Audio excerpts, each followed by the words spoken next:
ごきげんよう。ごきげんよう、ごきげんよう。Wait a second. Oh yeah, you should be able to hear the BGM, hopefully. And you should be able to hear me, maybe now is better. Welcome,ごきげんよう everyone. I'm really happy that I came back home early enough to stream today. I had to do some shopping because I'm planning to move at some point in summer, so I have slowly been preparing for that. And I think in June I will have to do some apartment hunting, and oh boy, let me tell you, I'm not looking forward to this at all. Please wish me luck, snails. But yeah, today we will be continuing our playthrough of Keio Flying Squadron, which I have been playing for like, for quite a long time already. But to be fair, the gaps between streams are long enough to justify that. And yeah, we will be tackling stage number... Is it stage number 5? Yeah, I think it's stage number 5. And given my past experience with shmups, I'm going to assume there are 7 stages. In total, maybe more than that, maybe less than that, I don't know. But I'm going to bet it's going to be 7 stages. So yeah, we're nowhere near beating this game, unfortunately, but let's still practice, let's still try to make some progress. And okay, I will greet all of you now. So, Gokigenyo, generic username. Thank you for the stretch plus hydrate team. Thank you. Gokigenyo Nyaroko. Gokigenyo Alex. Gokigenyo that guy. Gokigenyo Lola. Gokigenyo Karin. Welcome. Gokigenyo Aeroflow. Gokigenyo Jintai. Gokigenyo Ainon here, Gokigenyo Dine is funny, Gokigenyo Bora, Gokigenyo Aiste. Good to see all of you here, welcome. And I will move to a nice place away from the delinquents who love to drive their cars down the street. I feel like that would warrant moving to another country. Which I can't afford at the moment. I'm afraid that, no matter where I move around here, it's going to be bad. It's going to be that bad. as unfortunate as it is. Normally you'd expect 5 stages in the second loop, though some companies like Rising like doing 7 stages as well. I guess I assume this from my experience with Toho. Maybe they're following you. Oh, the what? The Vrooming snails. My most devoted fans and my most loud ones, it seems. They're just trying to compensate for snails normally not producing any sort of sound whatsoever. The host typically 6 plus extra, no? Yeah, but I mean, that still counts as like extra is 1 more stage anyway, right? So I counted it as 7 stages. Snails want to go fast, well, who doesn't? Which might be a little questionable since stages 1 and 2 end up filler in a lot of them. Yeah, but they still exist and they're still counted as separate stages. So I would say Toho is 7 stages in total. Oh, have you guys seen our collab yesterday with Karin? I'm really proud of how some of the drawings turned out. Especially the burger one. I'm also really happy with Koichi Nightingale, Yunoko Meiji. I'm sorry I just sent you more burgers. Huh? What do you mean? Like you DM'd something to me? Oh. Yeah. I mean, I wouldn't mind more burgers. Burgers are nice. Oh, I was busy. I can't believe there were burgers. There was one Giga Burger. Let me show you. It's probably the most beautiful thing you've seen this entire week. Let me download it from Twitter. I feel like this would be faster. Okay, behold. The Giga Burger comes in 3, 2, 1. Here it is. I'm so proud. This is like the pinnacle of my mastery as an artist, as a drawer. Can we get the measurements? I mean, okay, you can see both of us down there. And our heads reach about, like, I'm going to take myself as a reference. So it's going to be, if I'm sitting, should my height be like halved or so? So if we split 158 into 2, it's going to be like how much? 79, right? Is it 79? I'm going to assume it's 79. And I'm going to now okay, my head reaches around like halfway point of this burger. So, well, I guess this burger is as tall as me. 158, 160 if you're rounding that up.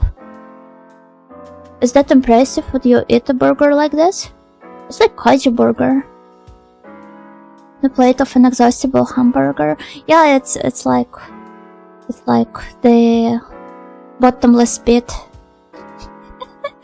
Can you use the inexhaustible hamburger to fill up the bottomless pit? Is that a Pepsi bottle? Yeah, Karin is drinking Pepsi and I'm drinking cola. I can't really see it that well here, but that's what we're drinking. I'm glad you noticed. It's some product placement actually.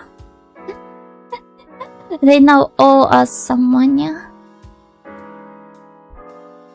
I think I'd have to hibernate for several months if I ate that. Isn't it nice to hibernate for several months? You would kind of like sleep through the entire heat wave and wake up back to normal temperatures. I think that's quite nice. I've been seeing so many tweets on my timeline and like For You page making fun of Europeans complaining about heat wave. I had to like block every single one of them because it's gotten that annoying. I was like, yeah, it is pretty hot here, and the materials typically used for architecture, they aren't really helping either. And the fact that a lot of countries don't have an AC because, I mean, such temperatures weren't normal until quite recently. Dare I say Europe worse? Don't get me started on this. Unstoppable burger versus immovable pit. Yeah, coffin burger versus hydrogen pit. Or maybe the opposite, coffin pit versus hydrogen burger. What would hydrogen burger taste like? Yum.com. After eating that burger, a really long nap is needed. Yeah, a cryo sleep if possible. Hello quality chatter, Gokigengyo, and Flipflicker, Gokigengyo as well. Yeah, I also mentioned Koishe as me, or rather me as Koishe, drawn by Karin. So I'm going to show this one as well. It's very cute. There it is. You guys can see it. Here! Isn't she adorable? So smug, what is she thinking about? 22 degrees here, me no like it. 22 degrees is not too bad. not too good either. I would have preferred living in, I don't know, maybe 17 to 20 degrees is probably the most comfortable summer temperature for me. My question specifically, did I miss some lore? The request was like draw each other as like your favorite tohos. So Yuno had to draw me as Karin had to draw me as Koishi because Koishi is my favorite toho girl, and I drew her as Yukari. Give me a second. I'll show you. Here it is. Here it is there. Yukarin.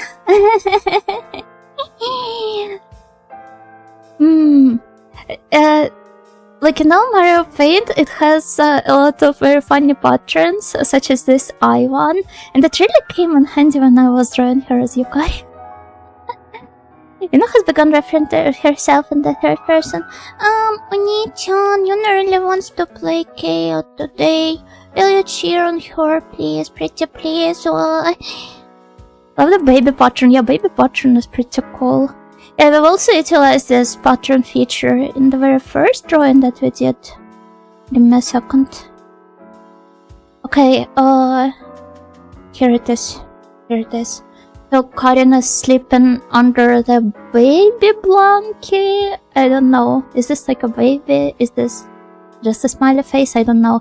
And I'm sleeping under the big one. And we're sleeping on like a Persian rug you can typically find in any Eastern Europe apartment. It is my favorite toho. Is she actually a favorite of Karin, or was it just a pun on you, Karin? No, Karin likes her the most. Is this a shed in the Finnish woods? No, this is my grandma's dacha in the countryside. We don't have one. It is too dangerous. You mean emote referring to herself in the third person? Okay, I will use this weapon sparingly. No thoughts had onigiri. I feel like here on this drawing at least my head doesn't look as that much of an onigiri. Or are you talking about Koishi, Yonoichi? Because she indeed doesn't have much thoughts in that head of hers. Maybe that Karin looks like she's dreaming of evil things. Yeah, I'm so happy you noticed. Hello, Emilia. Gakigenyo. Welcome. I think I was about to discuss something else. Oh yeah, have you guys seen that tweet of Itaru Hinoe making circles? I feel so bad for her. Like, I don't know, I'm not that much of a fan now of her hairstyle either, but you kind of can't deny how influential the key works were and how important her and her designs were for them. And seeing people just mock her art style like this in a huge audience. What about her? Apparently some stream of a girl reading Clannad, like non-VTuber, like a Flash streamer. Is it polite to refer to them like that? Yeah, she was reading Clannad and she started mocking Taro's art style, and it kind of went, the clip of it went viral enough. Yeah, that's a bit of a tired meme, but she was kind of like, she went above and beyond in that, and this clip started making rounds to the point that it reached Hinoe-san herself, and she kind of made a tweet about that, and I genuinely feel kind of bad for her.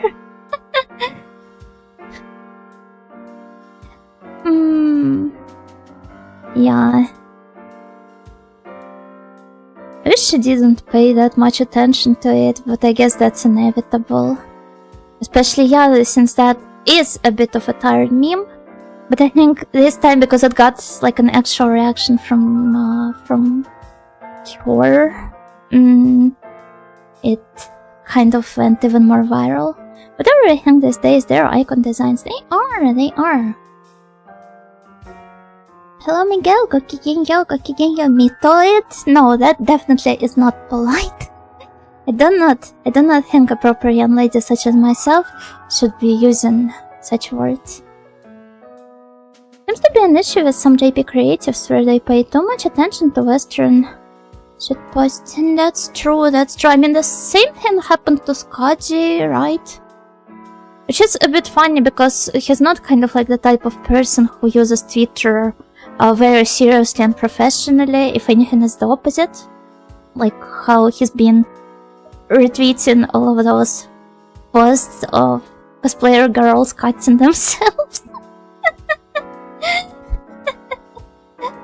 So, yeah, this sort of weird reaction from him was kind of like not what I'd expected. What else was there? I think there was something about Mareni, the writer of Railsoft. But I think he was pretty chill, and he was able to recognize a joke as a joke. So it didn't really get anywhere. Masahiro Ito was just beefing with Madonna stands though. I need some context. With those hands awful close to Holden. We're just sharing our dreams with one another. But yeah, it was pretty good. Karin also invented a new meme. Can you believe that? Well, we both actually invented new memes, but I like Karin's more. Here it is. Hello, Groovy Fox. Gokigenyo. Where is he?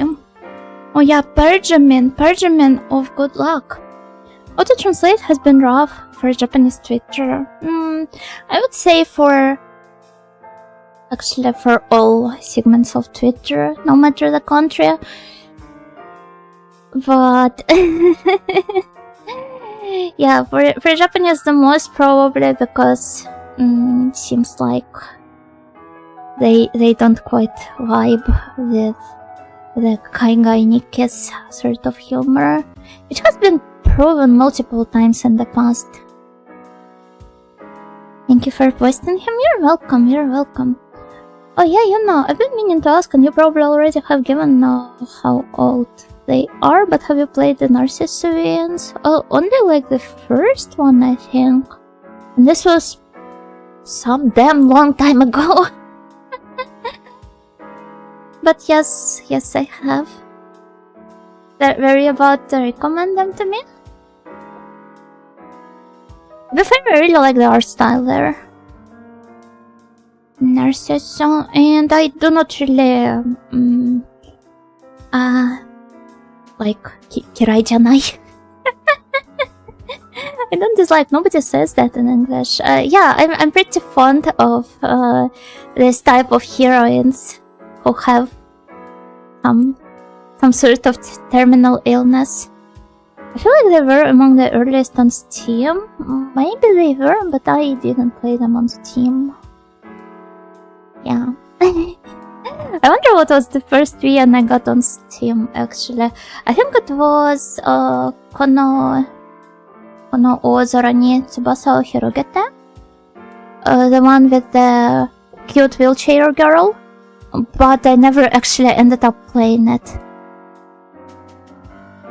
My friend was telling me how he dreamed of being a dream researcher, and I thought, wow, you dream of dreaming. Oh, like in Inception. Oh. Dream researcher though, what sort of job would that be? What would that involve? You like invade the dreams of different people and you document them? Oh, it reminds me how I have once been to like an exhibition of some surrealist artists, and one of them, he had this habit of not only writing down his dreams, but also drawing some artworks based on them, and those went pretty damn hard. I got to remember what his name was. It was really nice. It was really nice. The exhibition was basically like, it had, like a note of his dream that he's taken in his diary, like, right? And then next to it there was a drawing. Invent the dream device from Paprika, then enter people's dreams. Easier. Will I get Hirasawa Susuma's songs playing in the background? I think they were free, so that probably got them a lot of attention. Oh, was that so? I don't remember at all. Is Narcissus free on Steam right now? World End Economica was the first VN on Steam, I think. Oh, this name brings back some memories, even though I've never read it, funnily enough. World End Economica. Yeah, natsukashi. When was it ported to Steam? 2013? Apparently no, 2013 is DL site. Perhaps it was released on Steam slightly later than that. Oh, Steam release 2014, that is quite early. More than 10 years ago, 12 years ago.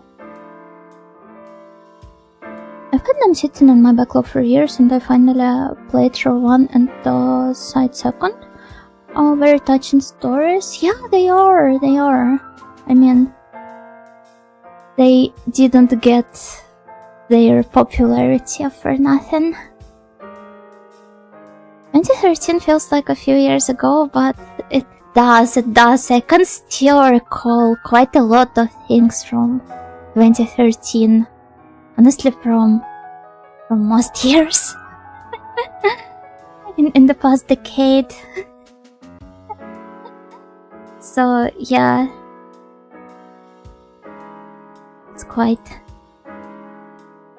disheartening to see and to feel how much time has passed, really. Paprika is so good. It is. And as I've just mentioned, I really like the soundtrack. Especially the Parade, though it's probably the most popular song of Hirasawa Susumu's ever. Time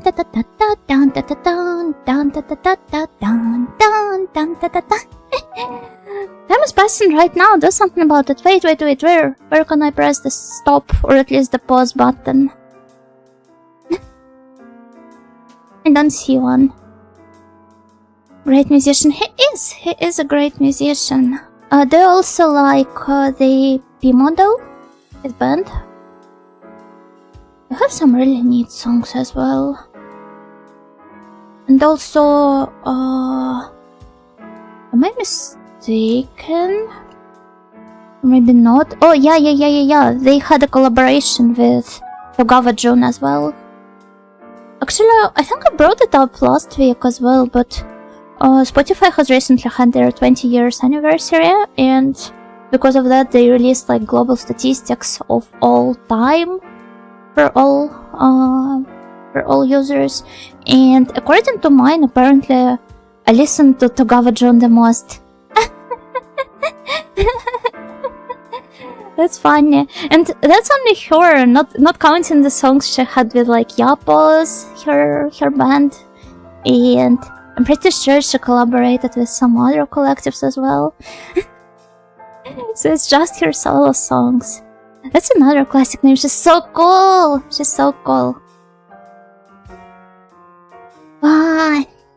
Okay, I think we should start moving into the game.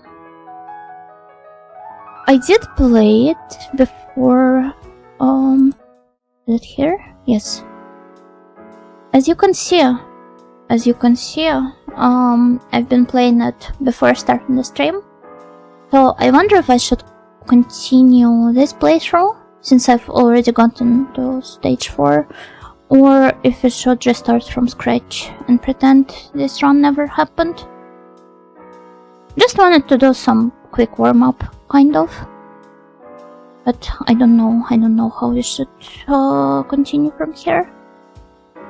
I feel like reciting would be the most kind of like the fairest way of doing that. But at the same time, I'm so close to stage 5 here. Like, I mean, that's the middle of the stage 4, so... I'll probably die fast enough anyway, so this will be our 58th dead now. But yeah, I think I would like to continue from here, if nobody minds that. And if you do, well, too bad. I don't pay much attention to any Spotify statistics since I don't rely solely on it. They end up very inaccurate. I think in my case it has recently at least been only Spotify. I also listen to some stuff on YouTube as well, but I feel like Spotify takes up most of my listening to music these days. I also have some like pre-downloaded songs that are neither on Spotify nor on YouTube, but there aren't that many of them. Where can we voice complaints? I will post the postal address later. Okay, let's go. I hope the audio is fine. Please let me know if I need to maybe make it more quiet or turn the volume up a bit. Hello, Takira. Gokigenyo. A bit quiet. Okay. That's actually strange. I hope this is better now. Da-dun, da-da-dun. Dun, dun. I will be your BGM. Oh yes, there are some super niche artists that aren't on Spotify and don't have uploads on YouTube, or on the poor quality ones. Yeah, but admittedly, I find myself listening less and less to artists like that, purely because of convenience issues. Which is rather heartbreaking. It's almost how... I've talked about this multiple times, but it's very similar to how our tools shape up how we see the world and how we interact with it, if that makes sense. So, for example, if you're a car owner, you find yourself using car more and more,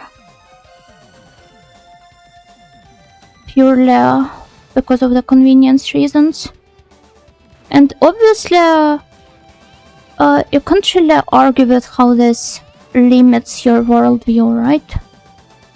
Because you basically start only seeing it through the front window of your car, and maybe through the back mirror. And all of the paths you take in your life, they become once again very dependent on the car infrastructure. So yeah, you start thinking like a car owner and not like a human. And I feel like it's kind of like the same with streaming services. So you're like instead of spreading your attention between different streaming services, you find yourself relying more and more on the one or maybe two. And to the point that you even won't be listening to some of the artists that you might have liked in the past, just because they don't have uploads on Spotify or another streaming service of your choice.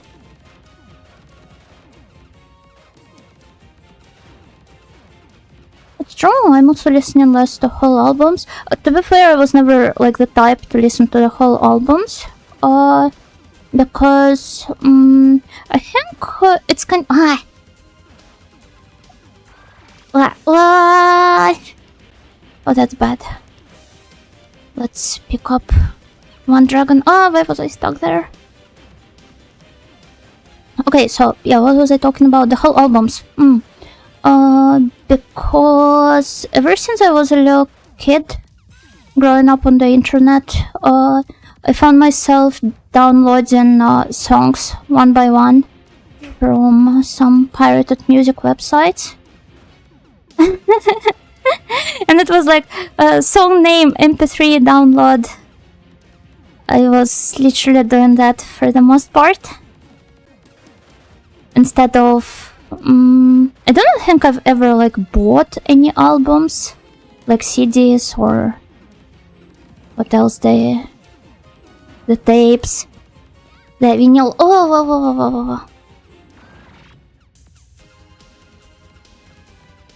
Once again, I'm not bragging. If anything, I feel like I genuinely missed out on some very precious experience, but it is what it is. Okay,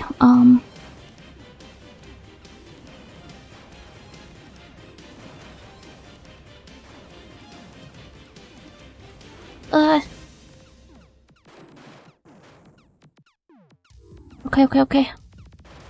We're getting there. No. Okay, it was still pretty good.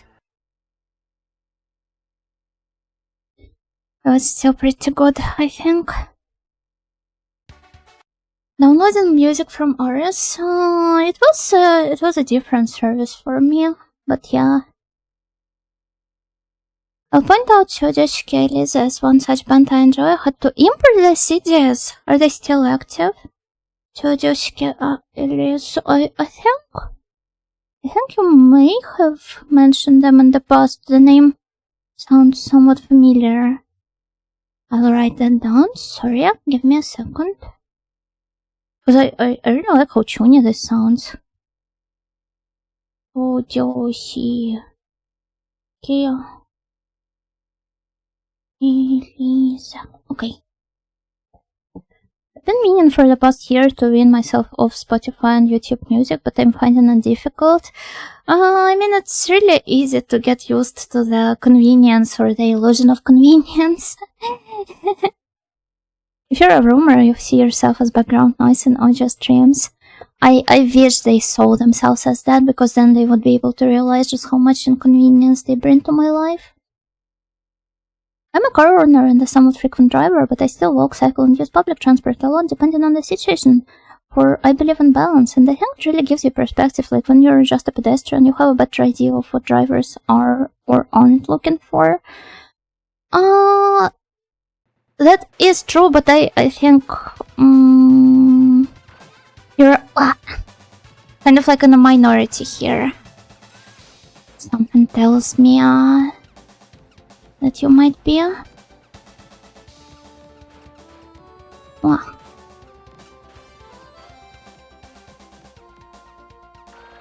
I feel like most people just blindly rely on this, as I've said, illusion of convenience, borrowing their entire lives to algorithm.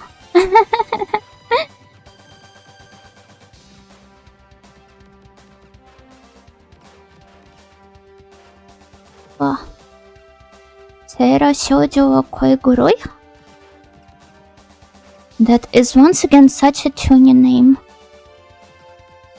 When I was a kid, I would do album name site mediafire.com.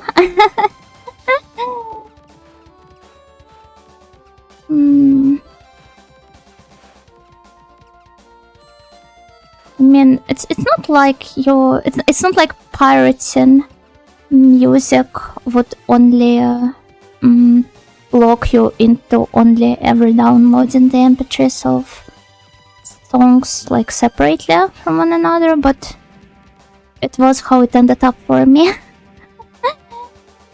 Obviously, you could pirate the entire albums and okay, we're back. Unblock and fix background play works fine for YouTube. It does. Okay, first one gone. I still haven't figured out what the like where's the one up hidden in this stage? Used to be I could buy the CDs, but those aren't really offered anymore. Yeah, most people have switched to the digital distribution of music. I for one do not really mind that, but that is once again now because I've never had the habit of buying any CDs. Anyway. Kind of the same with books. If anything, I don't really have much storage space to buy physical books. And I have always been more of a digital reader anyway. That's starting to look real bad. It was going so well before that. And peer-to-peer like LimeWire and YouTube MP3 rips were single songs too, I think. Oh my god, YouTube MP3 rips. Yeah, remember how you could download songs from YouTube by adding SS in front of your link, I think? I wonder if this hack still works. Probably not, but there have to be some other ones. And it would automatically get converted into whatever format you needed.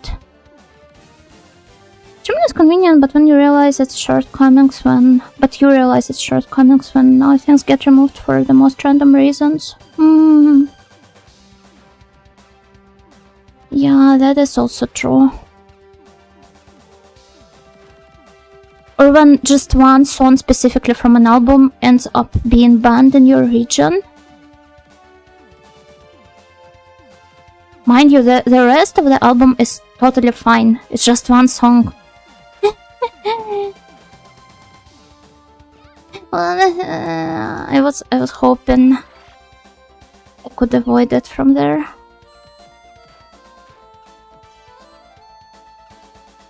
It may look to you as if I am sabotaging this run. I am not. I am not. It was very hopeful of me to call this stream the battle at Mount Ararat, because at this rate we may not reach the Mount Ararat at all.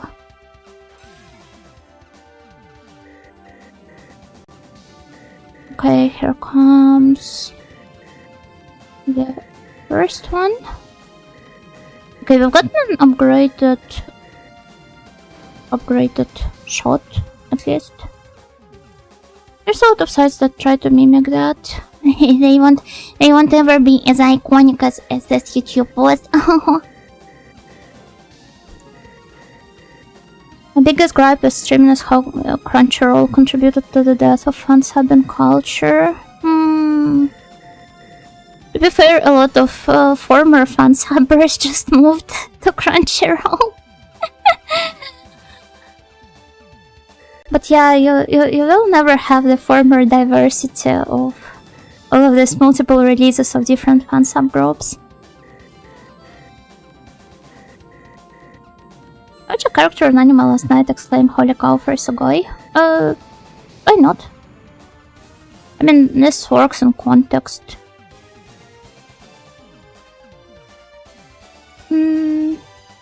If anything, I would say that fan translation of anime manga, they have contributed into creating this very specific, like, sub-dialect of English,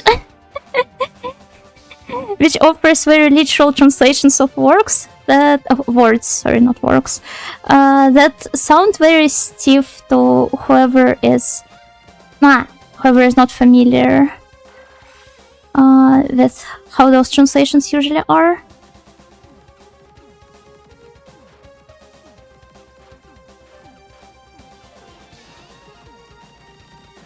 Okay. Nice.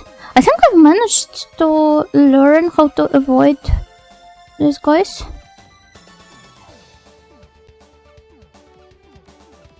I think "Holy cow" is not a phrase used commonly outside of some US states. I don't don't know. To be fair, a lot of phrasing like this, like the spread of certain words and certain phrases is no longer as linear as it was. Because, let me come up with an example like this. So, for example, you will have some ESLs learning English through interacting with like some content/media and they will pick up some dialectisms without recognizing them as such. So their speech, their everyday speech, will be a mishmash of different words and phrases and idioms previously never used outside of some very specific regions. And the same thing does not only happen to ESLs, but to even like native speakers themselves.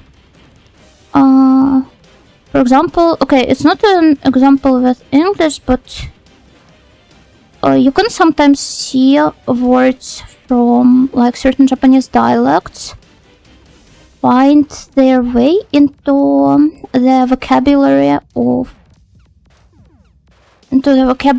of speakers from like outside of the very specific regions where they normally exist, because of some memes or because they're trying to parody the way of speaking of some anime character they're into.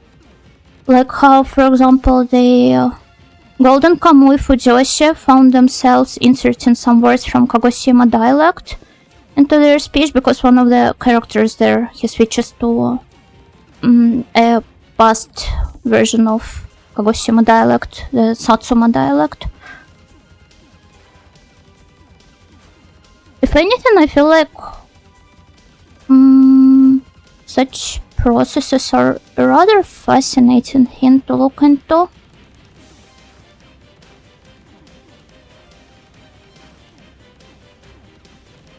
And given that, well, anime with English subtitles is not only watched by US speakers. Oh, nice. You somehow made it. So, yeah. Keio Flying Squadron Chapter 5. Oh, look at her smart. she should cover up. It's freezing cold in there. So yeah, I think you more or less recognize the point, understand the point I was trying to make.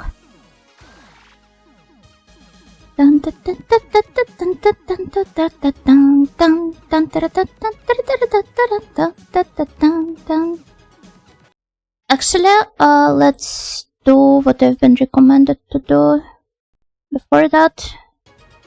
And let's create a save state here, is like to mimic the practice stages in Toho.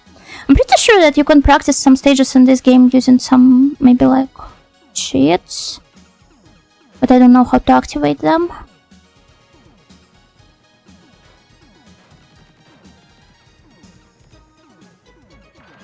But on the other hand, I wouldn't be able to count the dead units properly if I did it like this. This guy really scared me. Imagine if I ended up like a couple of pixels slower, just like that. The modern internet has certainly pushed Americana hard in other countries. Is this the soft power they are talking about? Practice doesn't count. It doesn't, but like, okay. Ah. I feel like this is my favorite BGM in this game so far. Where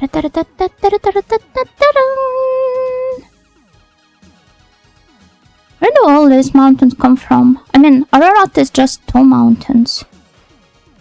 It only has 2 peaks. Oh! This is not Ararat. Or are you kidding?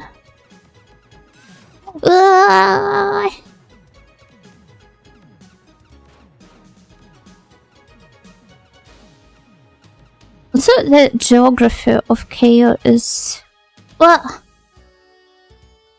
Is the game audio on? It is on? You can't hear it? That's so weird. Wait. Filters. Maybe I should add more gain to it, because it's like at the maximum volume for me.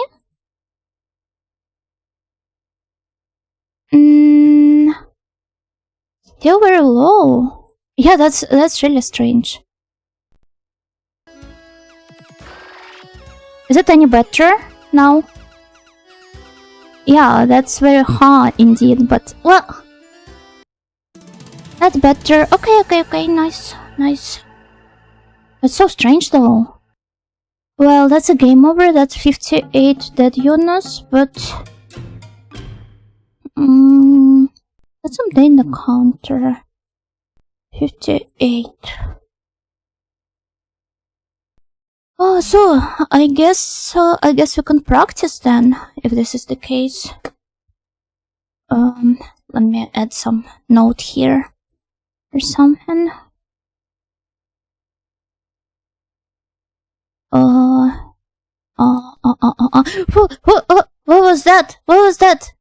Sorry, I was jump scared by. I don't know what happened, but okay, it seems to be fine now. I keep forgetting that pressing Ctrl Z in OBS it causes it to do something completely different.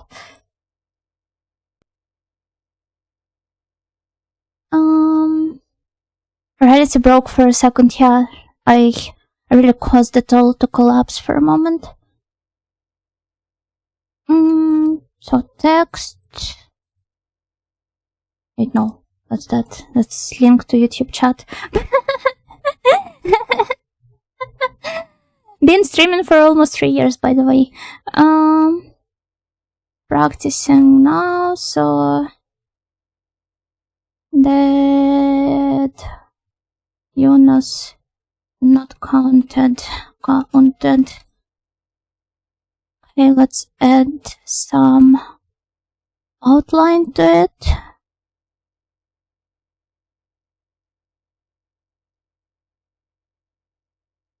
Line, I think it needs a thicker one. 9, okay. And let's also make the font smaller. No, not that small.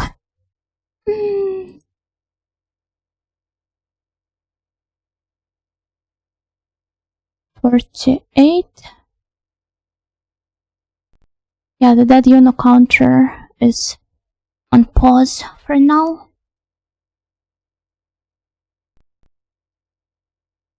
Searching the internet, I found a level select code, but there is not a practice mode code. I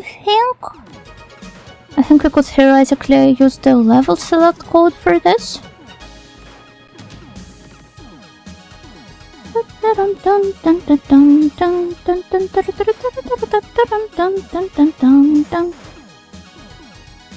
I started learning English when I was very little because of the games I played and cartoons I watched. Something like that never seemed unusual to me. Yeah, I mean, when you're an ESL, primarily learning English through like the translated content, or even not translated, like you play some English language games and some other things, and maybe native speakers would be able to only to clock some words and phrases used there as some regional speech, but you just absorb it alongside other words. Where do all of this projectiles come from? Oh, that's so intense! Oh! I love Uncle Puta, Gokigenyo. Oh, okay, I think I should do kind of like the same thing I did for the previous stage. I should just remember the order different things come in.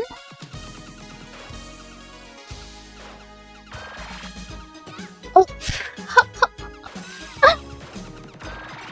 So, there are guys that just keep appearing from behind my back. Not the guys, I don't know, maybe those are girl planes.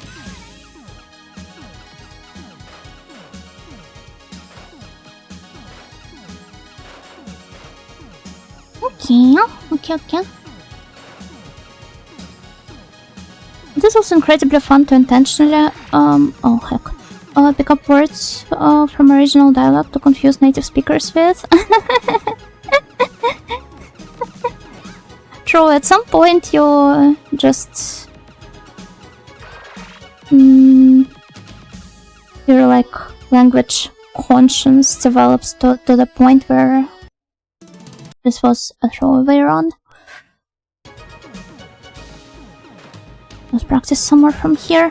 Yeah, it develops to the point where you start doing this intentionally. Girl planes in my area? I don't know, is Mount Ararat in your area? Are you Armenian or Turkish? If not, then I'm afraid no girl planes in your area whatsoever.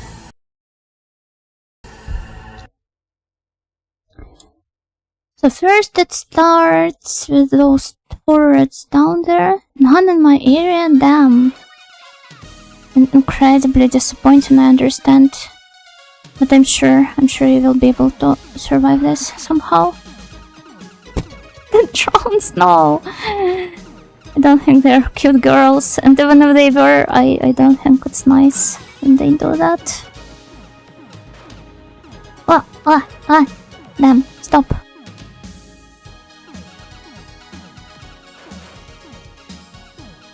Okay,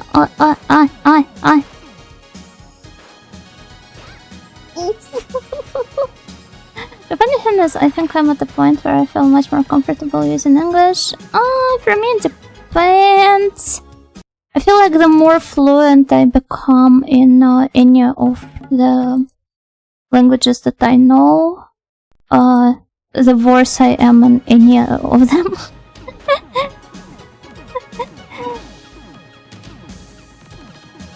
Yeah. Didn't notice it.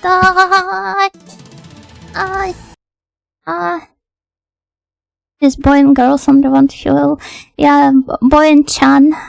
Boy and Chan.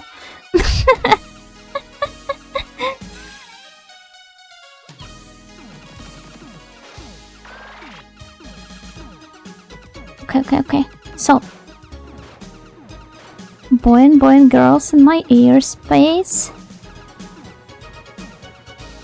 I didn't have to word it like that. Well, I did first, but sign me up.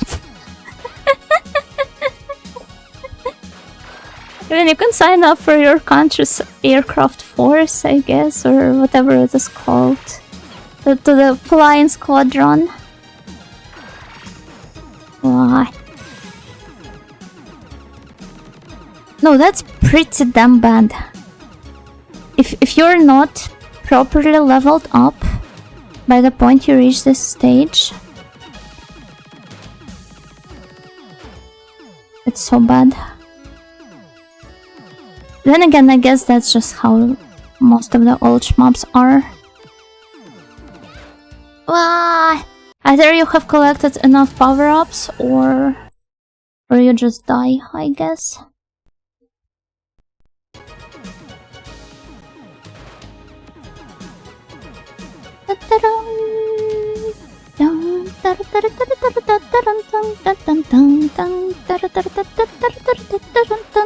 Local Keio and flying Squadron. I wouldn't be surprised if there was a dodging short tool like that. One of the worst feelings is when you're trying to remember words from your native language and you remember the one in every language but your native one. Doesn't even have to be like only your native language.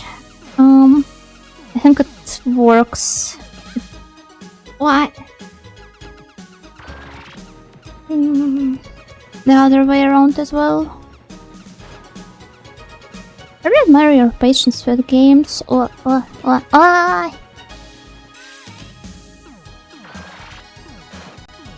wonder you enjoy retro games so much. I think I just like games in general. It's just that at some point I started only streaming retro ones, but I play some modern ones off stream as well.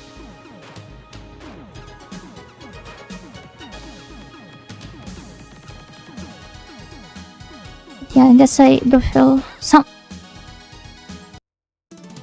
somewhat passionate about games.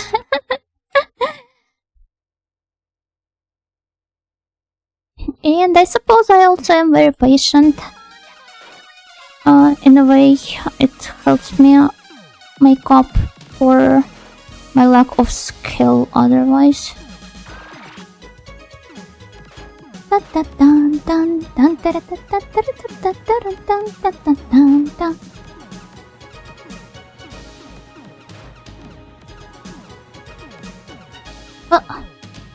Okay, let's spawn the dragons. Nice. Lack of sleep? No, I slept rather well today. This part again!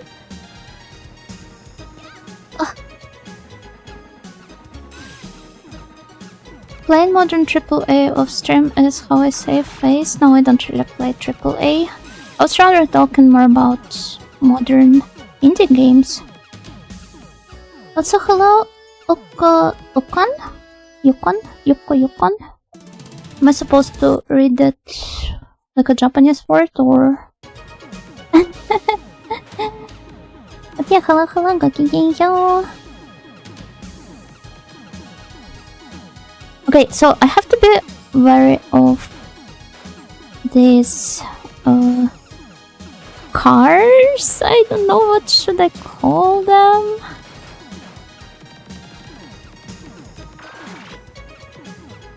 Dun. But yeah, lack of sleep though. It's both lack of skill and lack of sleep. And I think it isn't helping much that I have both at the same time.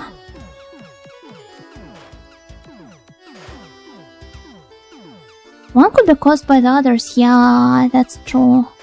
It actually works both ways because when you're not skilled enough, you think like, oh, I should spend more hours. Did you see that? Did you see that? They just flew from down there. That's so cool. I should keep this in mind.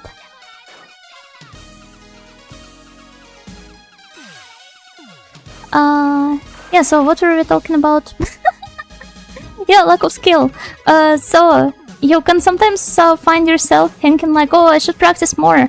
And then by sinking your time into all this practice, you're sacrificing your sleep time instead. Let's spawn the second one. Hello, cows! Gokigenyo!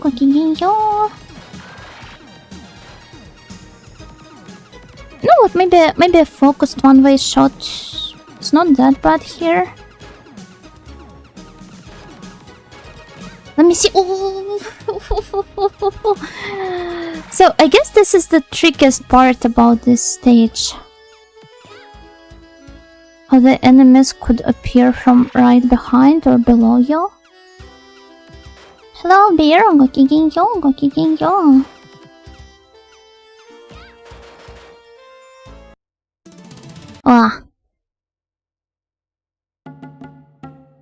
How goes the flying? We're practicing stage 5 at the moment. And I would say it isn't going that well.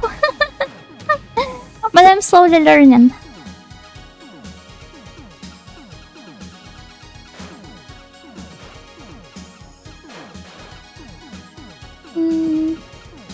was worse at games. I know that it is a weird thing to say, but I always beat games much faster than I want to. Maybe I should look for harder games to play. Or does it happen to even like some games that are widely acknowledged as hard ones? I don't know what could be a good example here. Dark Souls. I mean, there also are like multiple examples of multiple genres of games. Are you good at like all of them? I don't even think it's skill that makes me beat the games quick. I'm just exceptionally good at figuring games out, if that makes sense. I mean, there are some skill-based games and there are some more like thinking-based ones. I don't know. I feel like even if I was good at games, I wouldn't say that I'm good at them actually. I feel like humility is a very important feature to have.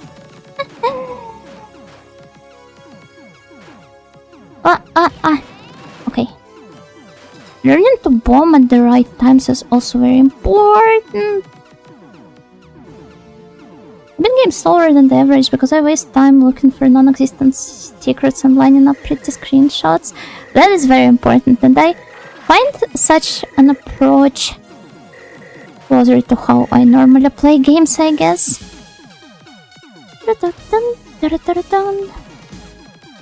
Yeah.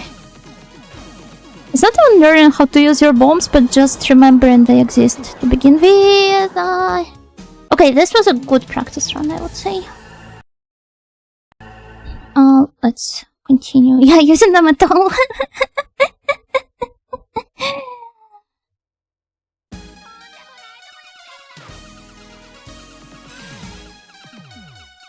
Speaking of bombs, I feel like maybe this bomb would work well here. Often you have more than you'd expect and let them go to waste. I feel like this is where the JRPG inventory hoarding syndrome kicks in. When you reach the final boss stage with a full inventory. Because you thought you may need this at some later point. And then you never do. Oh! Yeah, 99 high potions. Though I feel like I am somewhat good at using up what I have in my inventory. This stage definitely has to be approached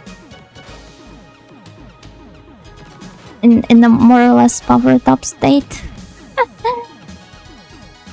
Otherwise you're just signing up for an awful time.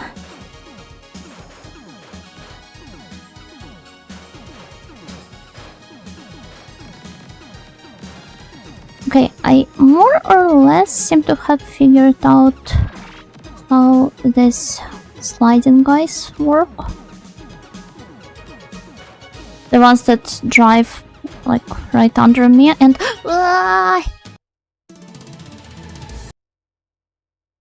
While discovering things in games, I think that's one reason From Software's games appeal to me.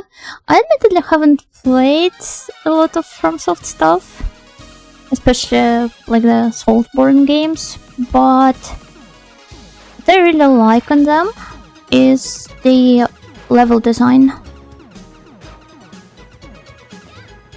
Like getting to unlock shortcuts between different locations, or seeing and actually experiencing how one place connects to another in the game, and this is sometimes done in such wonderfully clever ways that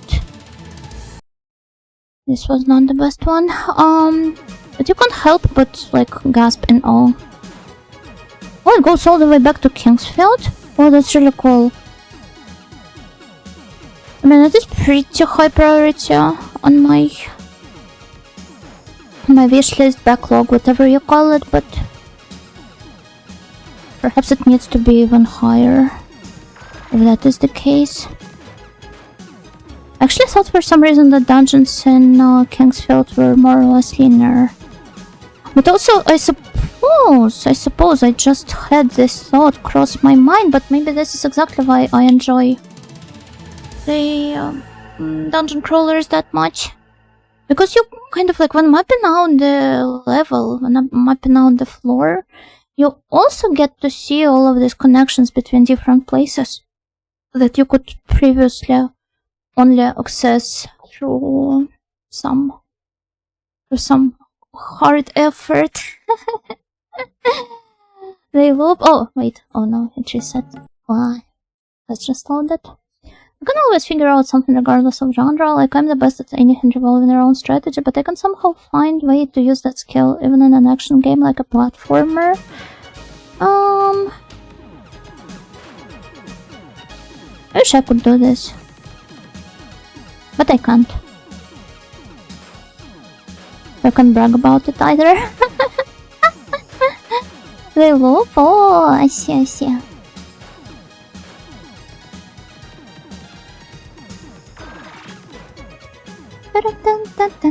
Oh, no. Admittedly, I'm stuck on Kingsfield 2 and I'm too stubborn to look it up, so I haven't played it in months. Well, maybe if you were to return to it now and take a fresh look at it, you would figure it out in no time, perhaps?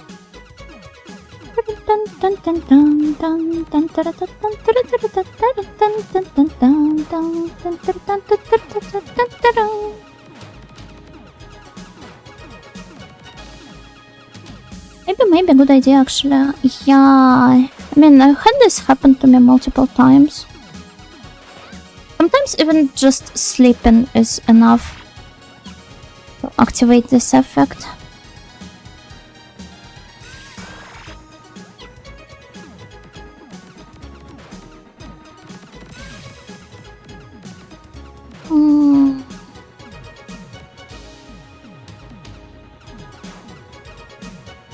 If only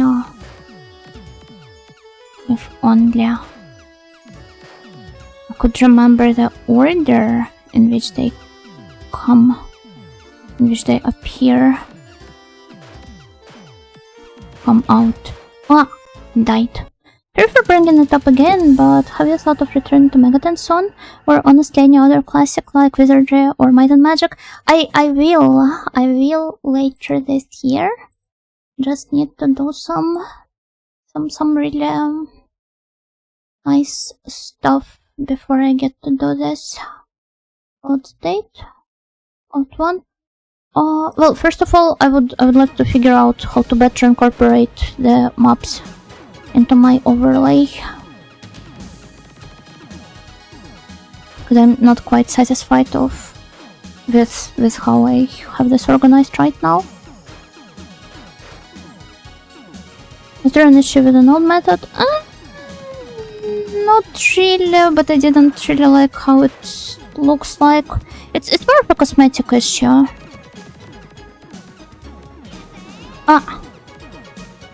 Well, I didn't mean to release them here, but okay. But yeah, you can expect some dungeon crawlers later this year.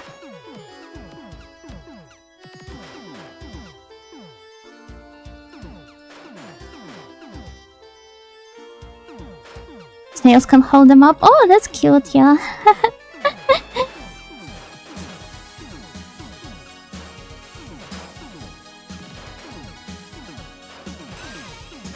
But yeah, those will definitely be making a reappearance on my streaming schedule. I mean, you have also noticed how sporadic it has been. For the past, well, quite a lot of time. I can't even say how long it has been at this point. And with longer series like that, I would prefer to be able to like get invested more into them, I guess.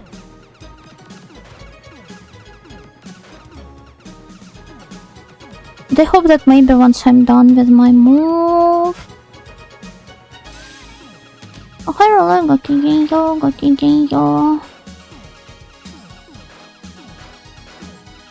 Well, hopefully we will be so back instead of so over in the second half of the year.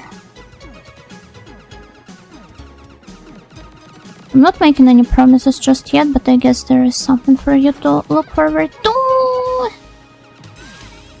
I'm not even sure if it's a skill. I think I just find it to accelerate and to strategize on something I should have kept attention on. On the game here. Might just be the fun that gives me good focus and investment in the moment. Oh, that's true. I mean... I would say that streams are not the place where you can get focused at all, because your attention constantly gets spread between the game and the chat and other things, but this is fun in its own way. Sorry for rambling on about it. It's okay. Summer solstice in a month? Oh yeah. I think all of you have already seen this, but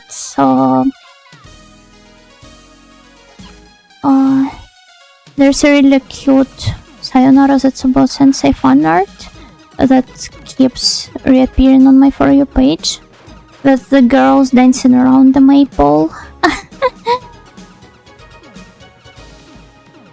It's pretty cute. Beautiful even, I would say. It's our fault? No. I've never said anything of the sort.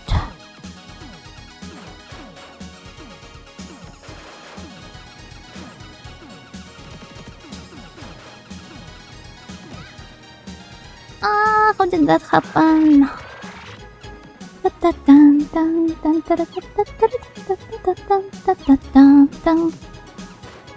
Okay.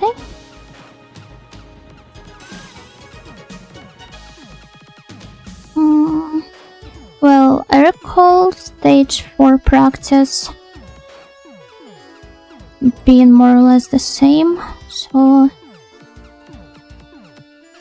As in, it took me quite a lot of time to figure this one out and remember the order and the pattern of enemies appearing.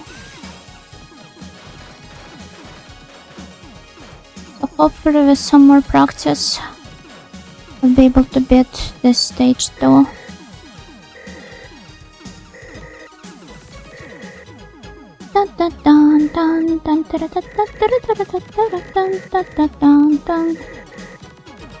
Okay.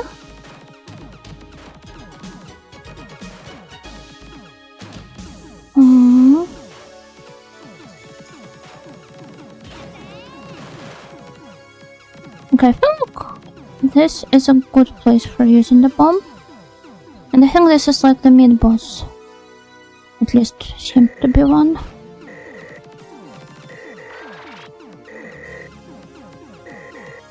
Shouldn't I have gotten a powered up shot here?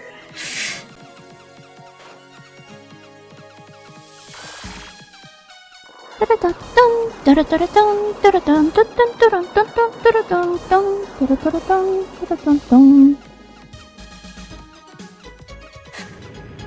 oh, that's pretty brutal. But I think this is the farthest we have gotten so far.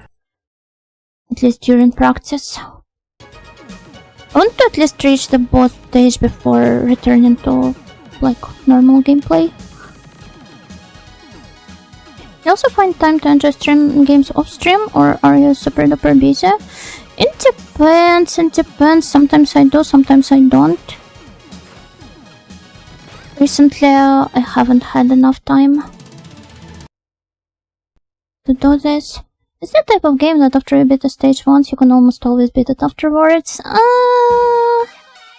I would say that for me it takes some more tries. to reach this state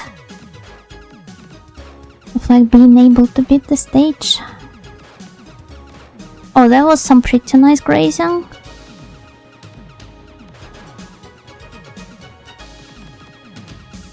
Recently checking my clips, I got the time you finished Mega 10 2, and the credits rolled and got you laughing because the game put the corpse of your dead friend as someone to credit. Oh yeah, I remember this too.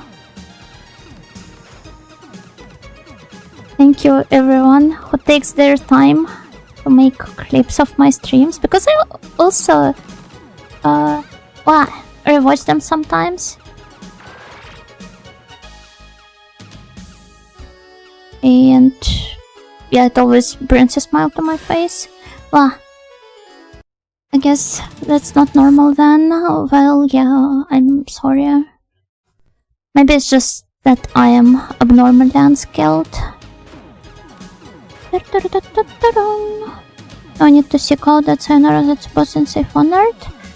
I think I can try looking for it during a break if I take one.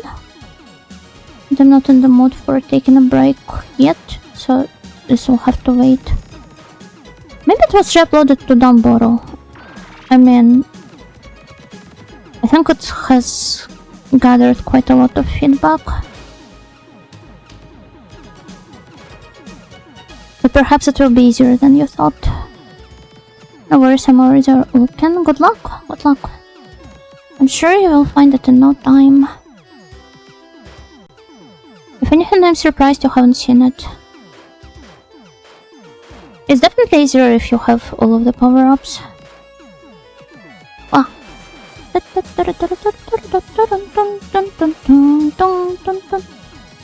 It's entirely possible, I just forgot. True.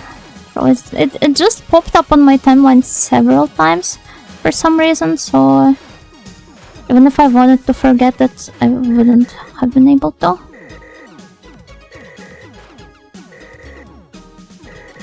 Ah. Okay, so that's what happens here. You just bump into...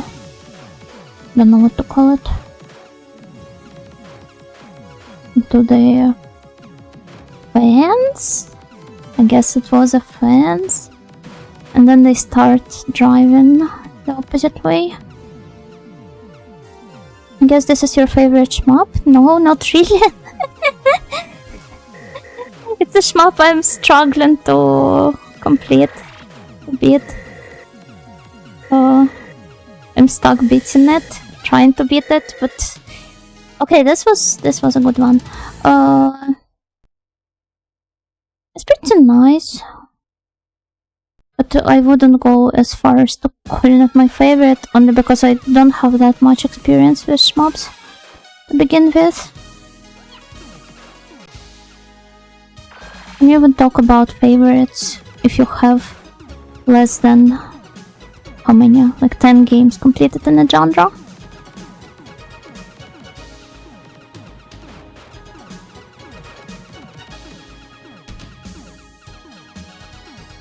Or how many should it be?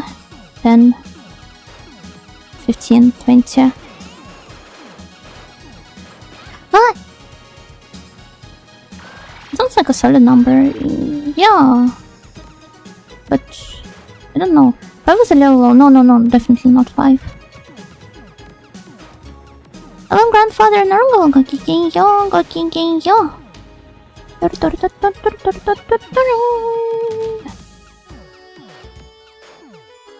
Okay. So far, so good. Let's wait here. Ah! This projectile scared me. Hi, vagabundo! Gokigenyo! Then way better in this game? I don't know, not really. I'm still pretty bad at it. But I just want you snails to witness all of the progress I'm making.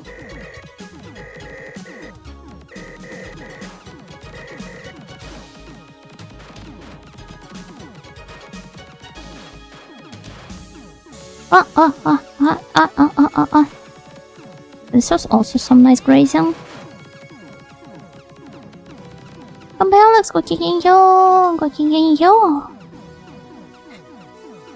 Okay, 0 lives left.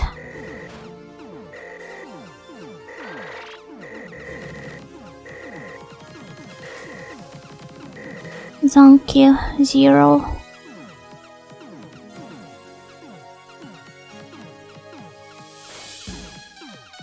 I really love this part where it loops back into the beginning of the BGM. So nice.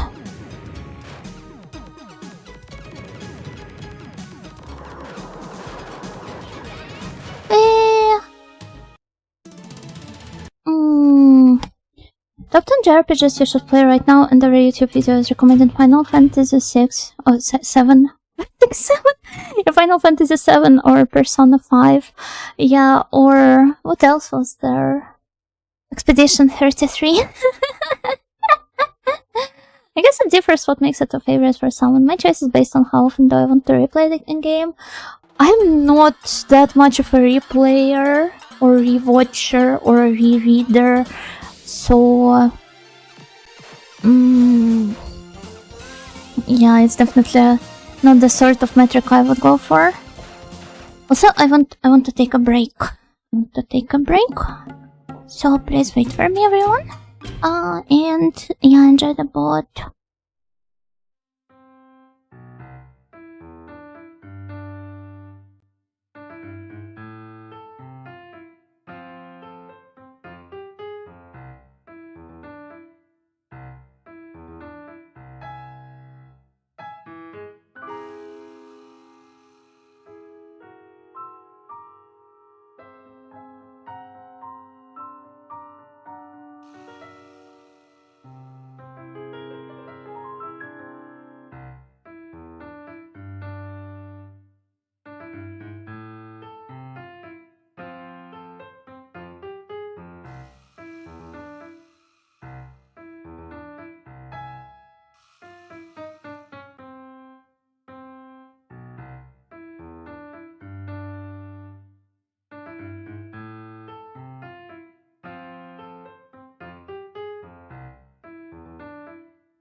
Oh, I'm back.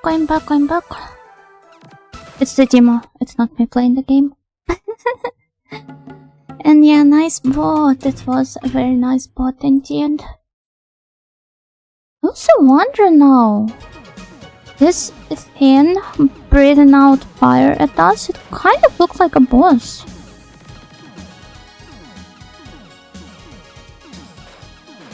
Perhaps we have reached a state where we can get to a boss stage, at least in the practice mode. I thought you went back and immediately started shooting. Well, almost immediately. Immediately started flying. It's Keio Flying Squadron, not Keio Shooting Squadron. Oh, hello, second member. Keio.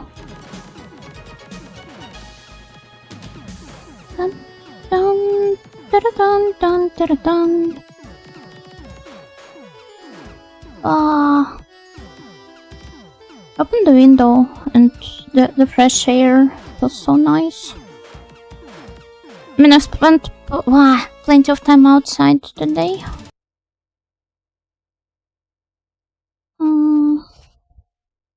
It's not like I haven't breathed in any fresh air in a long time, but it still feels very nice to get some.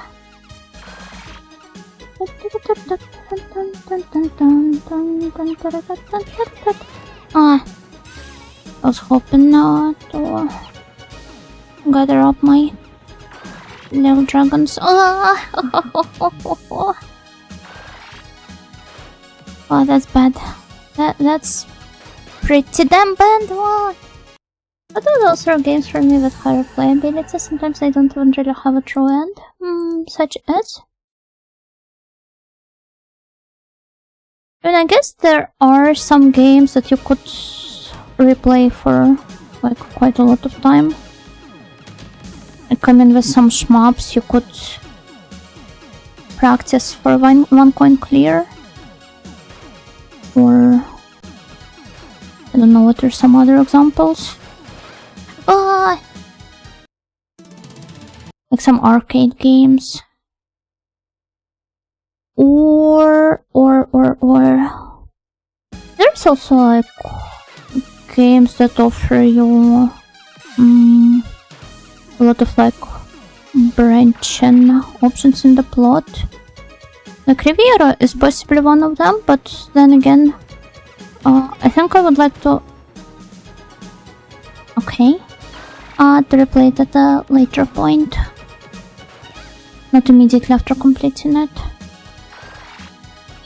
And of course, I guess there are games where you can try... Sorry, it seems like taking a break was not the best idea. Yeah, where you can try out different builds and different... I don't know what else. Different strategies of approaching the bosses. Also some roguelikes, I guess. And sandboxes.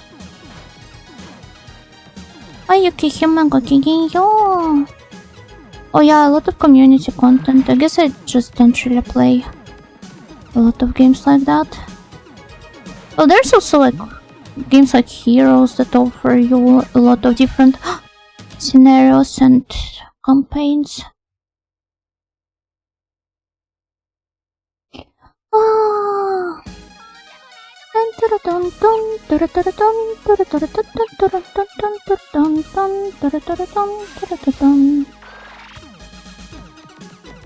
Okay, focus shot is okay. I think at some point we have decided that it's totally fine.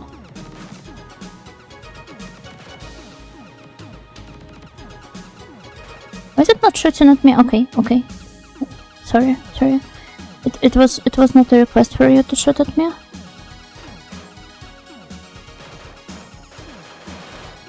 Oh!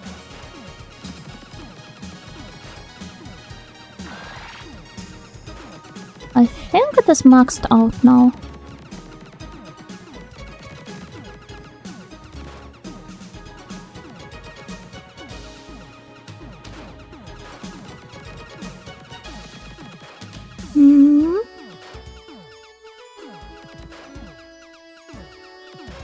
Okay.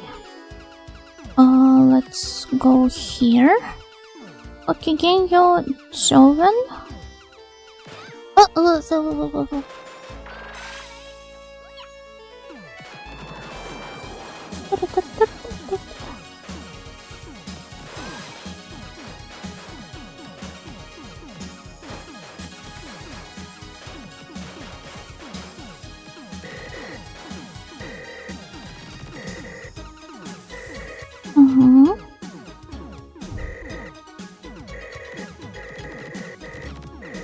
So I just thought that a lot of people have certain games that they play quite a bit, but if anything, those are the games they consider to be the worst. Cough, League of Legends, but I don't think it's only limited to it. I guess some of my friends could say this about like Paradox strategies. No, I wanted the 3-way shot.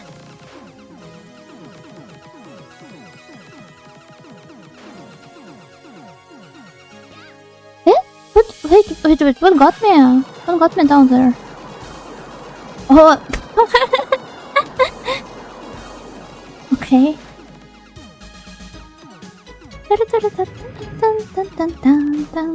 Yeah, this kind of looks like a boss.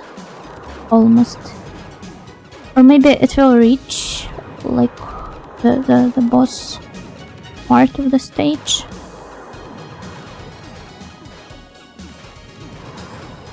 Yeah, it was not a boss. Ah! I was robbed of my powerful shots. Oh, Maple, Keio, the mob got you? Huh? What do you mean? It gets easier to notice the flaws after you've spent a lot of time with it and then still find it fun, or just keep playing it out of habit. Yeah, you can't underestimate this feeling of comfort that playing something you're very familiar with gives you. But Heroes 3 literally have randomly generated maps with customizable templates for the randomization. Yeah, because of how popular this game is back home, even though I've never played it much growing up, it is still kind of like really hard to deny how influential and kind of like iconic it is, with almost a cult-like popularity. And as such, I always, like, growing up, I always assumed that a lot of games have this sort of variability. But haha, I guess turns out they don't.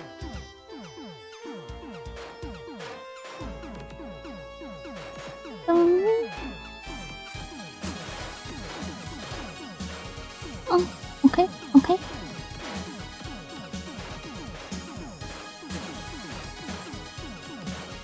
It's funny, I might think I like competitive games a lot, but I actually really hate them the most. I'm not a big fan either.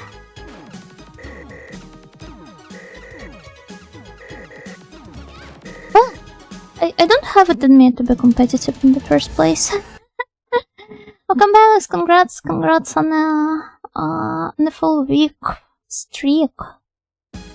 Congratulations.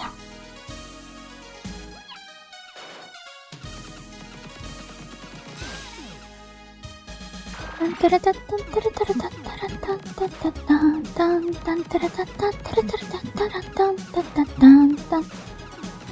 the karaoke where I just sing along different BGMs from the games I've completed.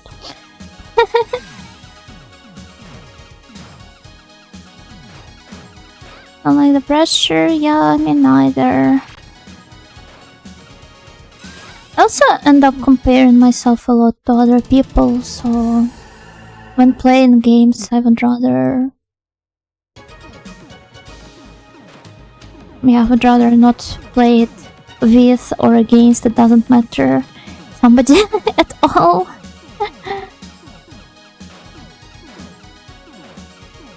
There's quite a lot of pressure for me.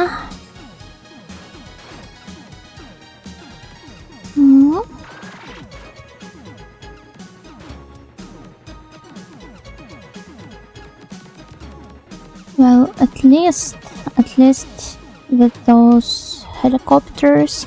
Oh, did you guys know that helicopter, paracopter is a Bosnian song? Never knew that.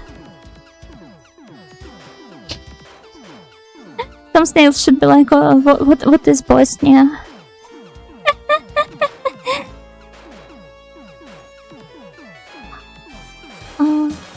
Are we playing with one life? No, we are... I'm not using save states to like beat the game, I am using it to practice the stage. And if, like, you know how in Toho games they have this practice mode.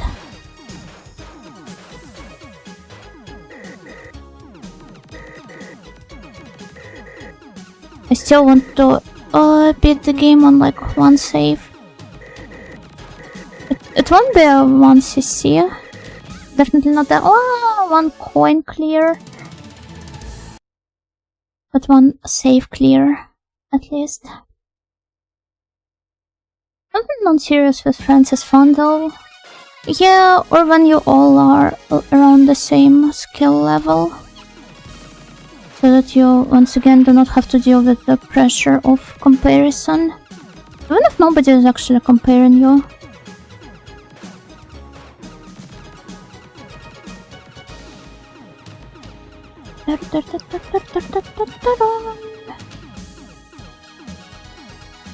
Okay, here they come.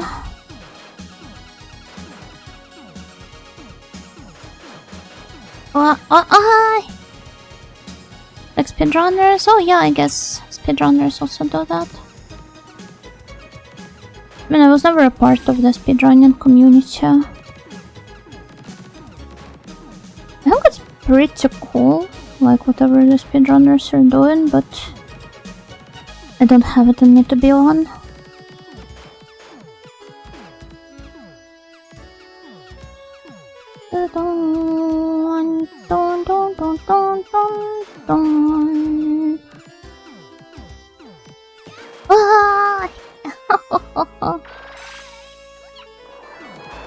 Oh, look. So if you don't destroy them in time, they start speeding up. That's cool. And rushing at you. Oh my.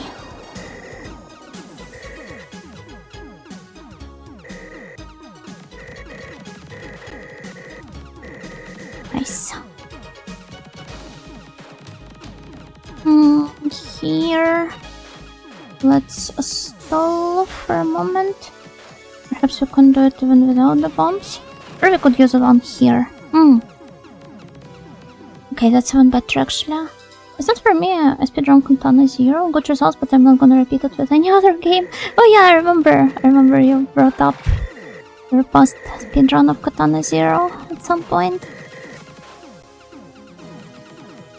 Yeah, I think it takes a very specific mindset to be a speedrunner. And as I've said, I don't have this mindset. So yeah, it is what it is.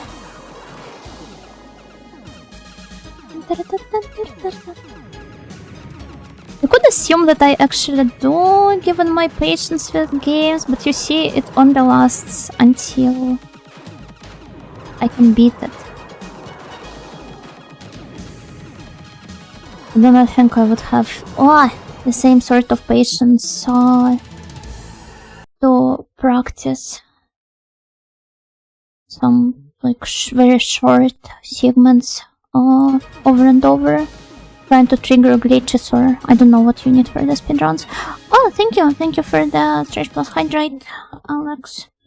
Since we just started our run, I feel like it's a good opportunity to stretch. Normally I'm the absolute opposite of a speedrunner. I walk on games, move the camera to see the environment, play using shields and distance. Oh, I never thought that even the choice of... Ignore that. Choice of weapon now could be crucial for speedrunning, but yeah, I guess you're right.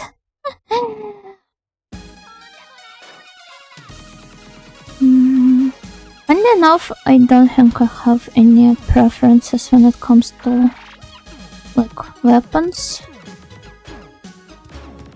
in RPGs.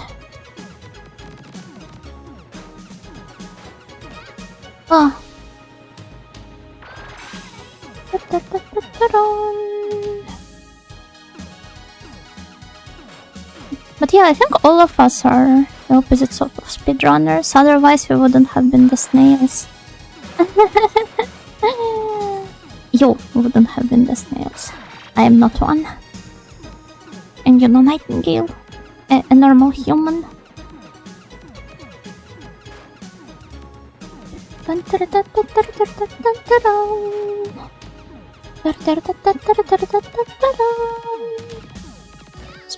Speaking of normal humans, they still haven't shipped out my Lolo plushie.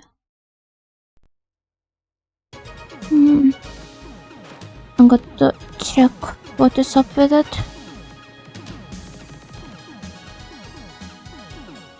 Everyone seems to have long gotten theirs, and yet here I am, Lululess.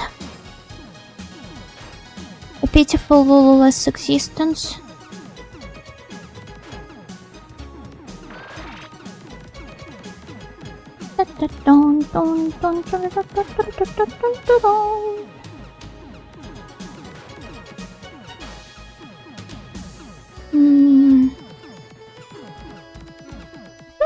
Just in case, it's better to to keep on some distance to avoid the exactly this sort of situation. So Sub-Zero got kicking you. 15 streak, congratulations.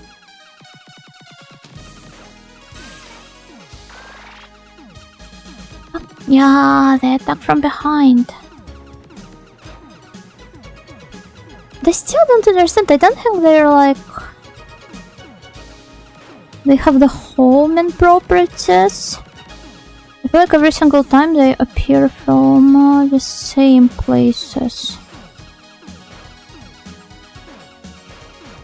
Though, of course, I could be mistaken about this.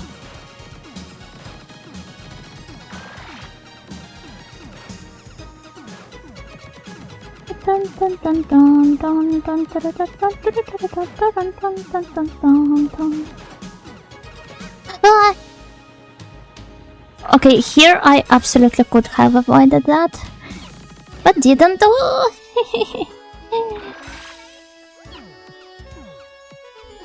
I don't even know what could the best strategy be here. Keeping as low as possible. I remember my very first Toho game, it took me over a year to beat it. Oh. At least that means you're very patient. But also I suppose you took some longer breaks from playing it. Kind of like what I did with Keio here.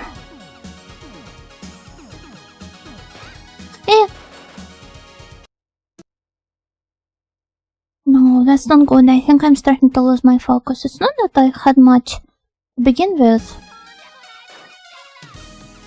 Not on the Manaya. Where it on the Manaya? What are they doing at Mount Ararat? As I've said before, the geography of Keio is very peculiar to me. Let's pretend this round never happened. Like naturally they start out in Japan. In stage 3 we see them reaching Edo-jo, the Edo castle. Then they have to face the American Air Force. Okay, I guess those are like the black ships. Supposedly. And then for some reason we head over to Mount Ararat, which is located in Turkey.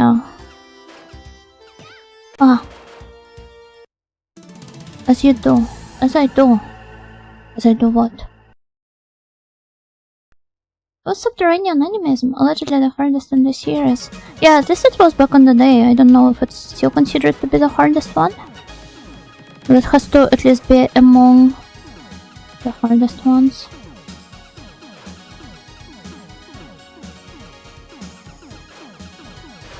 Why did you start from SA specifically?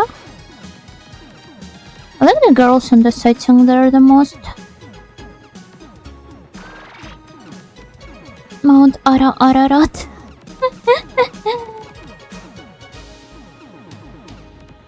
Toho 15. I haven't been playing Toho as much anymore when 15 came out. Why would you start with SA? I mean, subterranean animism, not any other sort of SA. Or are you just confused as to like why would they start with the most difficult one. Maybe they like Komeiji Sisters, or Yugi, or Parse, or Utsuho, or Rin. I'm pretty sure that some people approach Toho games as they would have approached Precure Seasons, which is basically like you pick up the one where you like the girls' designs the most. I for one do not think it's that bad of a practice. Eh? Oh, he peeked right at me. I peeked here. 11 in general. As I said, perhaps they like the girls or the music there. Just got that game randomly. It was my brother who bought it. I was clueless about Toho. Oh, he bought it! Did it happen after it was ported to Steam? Wait, have all of the Toho games been ported to Steam? Or did he is he some seasoned Toho fan and he imported the discs?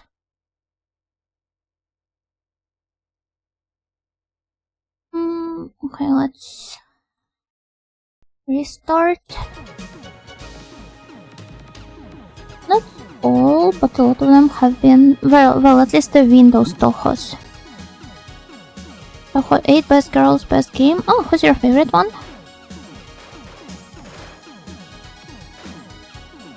For me, it's Essay, because I like Koeshe.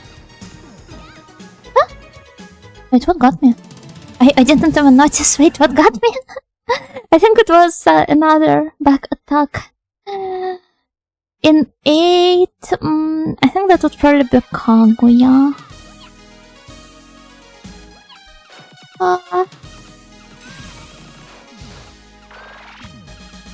11 did make it and it's available for 12.50 euro coins.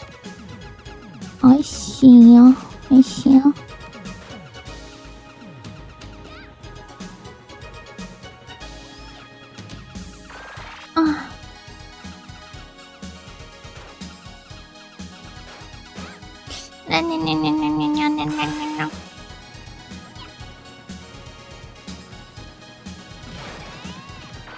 Yeah, I'm definitely losing my focus here, as you may have noticed. I need to log in.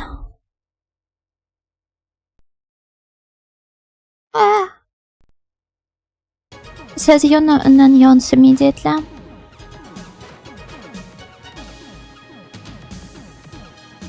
Well, okay, here I have to be wary of. Never mind. Starting the stage from scratch. It's also fine. Honestly, I don't even know the answer to that. He was just one day, look, bro, this is Toho. They say it's pretty hard. You have a really cool brother. It seems. Oh, but then again, I remember how I believe I brought this up on one of the previous streams. Maybe 2 streams ago. And I had this online roleplay circle of elementary to middle-aged schoolgirls when I was of the same age, who were all into Toho, and we then kept kind of hanging out online and role-playing as Toho girls. And I remember how one of these girls, she was actually introduced to Toho by her brother. At some times when we were when we were on the voice chat, he would sometimes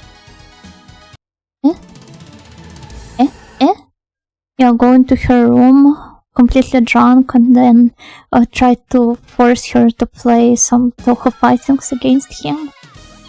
Gokigenyo Dustin, how's your Keio muscle memory? Pretty bad.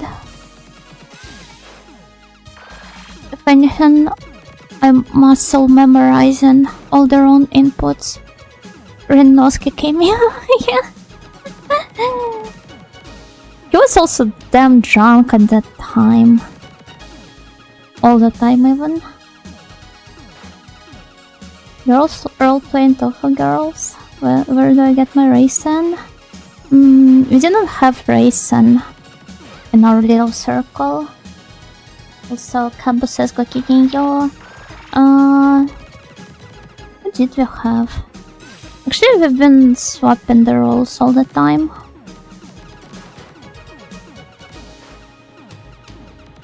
We've had at least one girl reserved for like each and every chapter.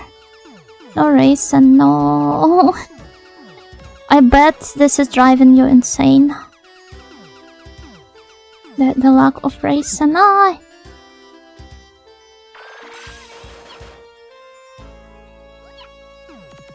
Yeah, I remember how in 6 I had the role of Pache reserved for me. In 11 it was obviously Koise. What else was there? Not sure about the other ones. Oh, in 12 I used to be Byakuren. I also did some Hatale roleplay at the same time. So yeah, it was pretty cursed.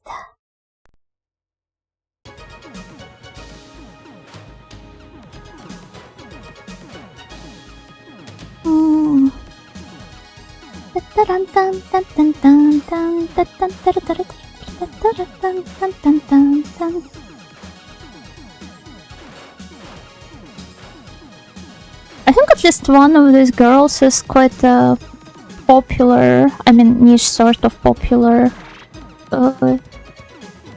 music artist nowadays. She's also an animator.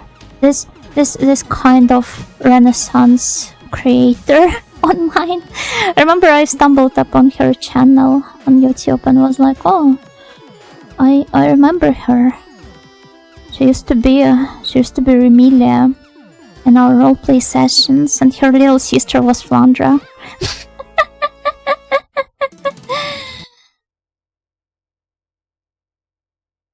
Brother got most of the games back then.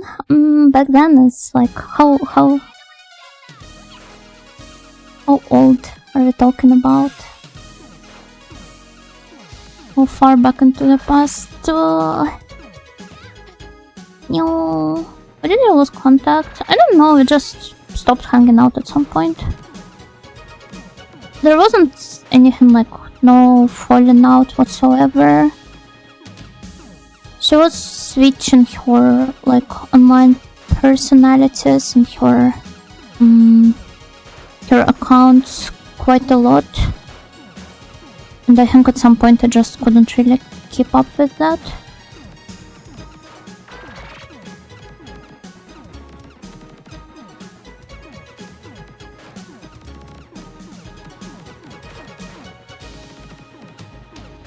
But yeah, there was no Google Doc worthy conflict of any sort. Just eventually stopped hanging out. I guess that's how it happens most of the time.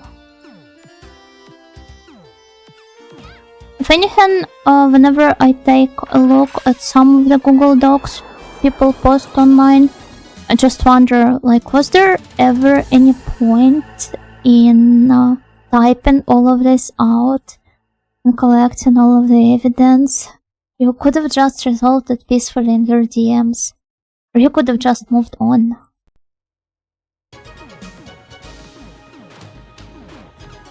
Do not think that every case of a person being an asshole to you, even if they used to be like your close friend or something, warrants a Google Doc.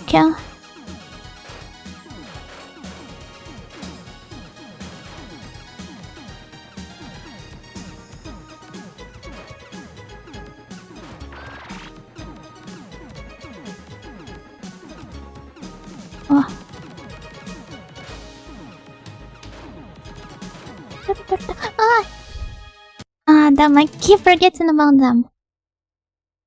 That is a good question. I think I was in 1st or 2nd grade when I got my first game console, which was a bootleg NES. It lasted until my teen years. Oh, I didn't even have a bootleg one. And to be fair, I don't think it was possible for somebody like me to get a non-bootleg one.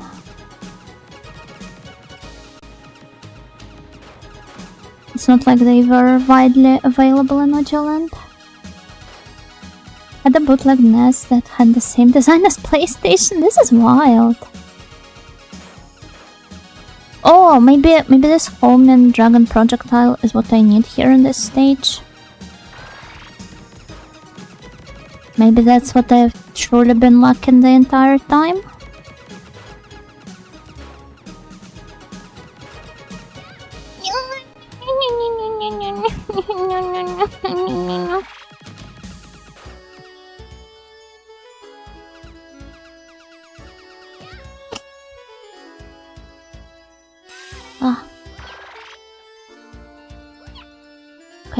Okay. Let's just wait. Anyway. Okay, load date. I still had a bootleg. Yeah, the same design as PlayStation. To be fair, it would be interesting at some point to take a deeper, closer look at some of those bootleg consoles, because I think some of them were quite fascinating.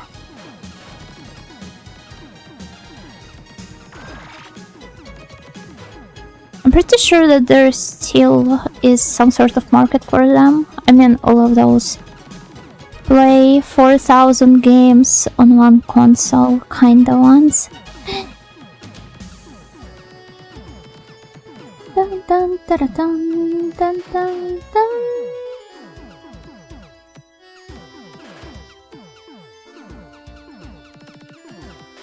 Okay. Went to a computer club where they had internet. I guess this is where the real difference kicks in, because I've had internet as long as I can remember myself. Though it's not like I had unrestricted access to it at first.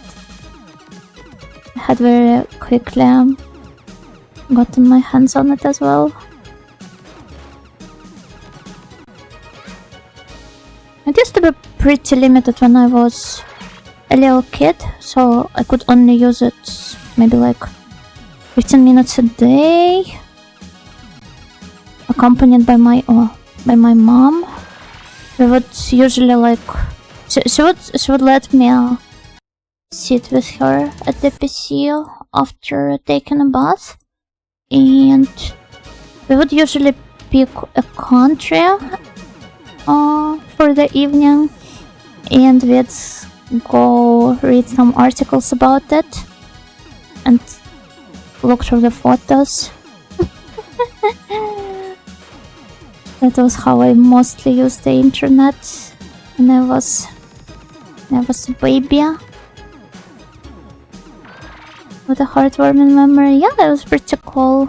I remember how at one of such sessions, net surfing sessions, we would read about China, and I was really enamored with the photos of pagodas, so I proclaimed to my mom that I was going to live in a pagoda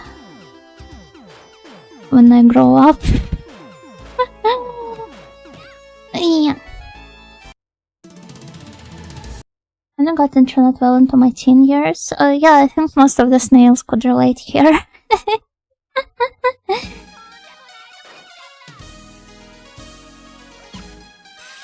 Experience is definitely not the most common one. It's a shame you have to move out of it now. No, I'm not a grown up yet. I'm only 16 years old. Maybe once I'm at least Karen's peer.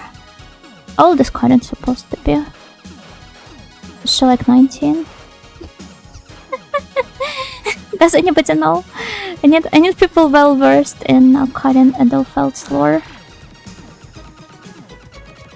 Old enough to pay taxes. Disgusting. Turn 16? Indeed.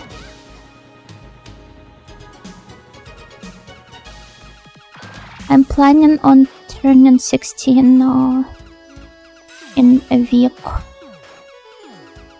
And then in 1 year I will also turn 16. If things don't go over.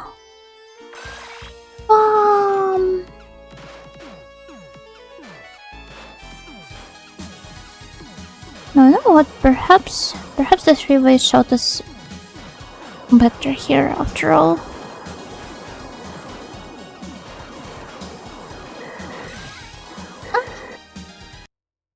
I sure turned 16 a lot. Yeah, it's one of my hobbies. I guess should have to be at least legal drinking age. I guess, but then again, is this really a thing in Finland?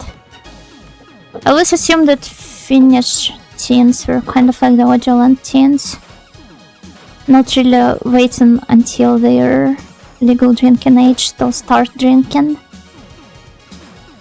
They seem to be launching fireworks outside. I wonder if you guys can hear that. Or maybe it's something else. I don't know.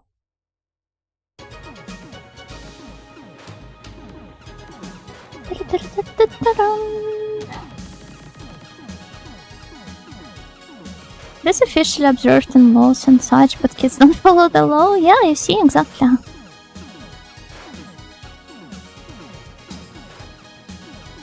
I remember how I had to accompany my classmates in camping outside the liquor store to like catch some adults and ask them to buy some drinks.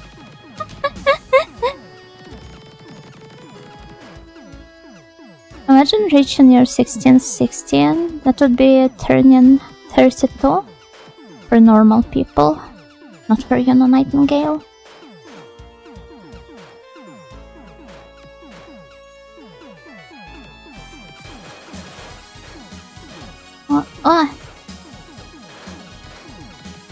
Like Akihotona. Yeah, see, that's the normal age of him.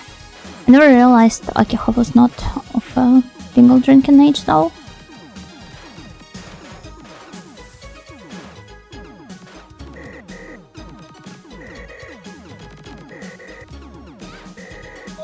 It was going so well. Why did I have to go like diagonally up, not just to the left?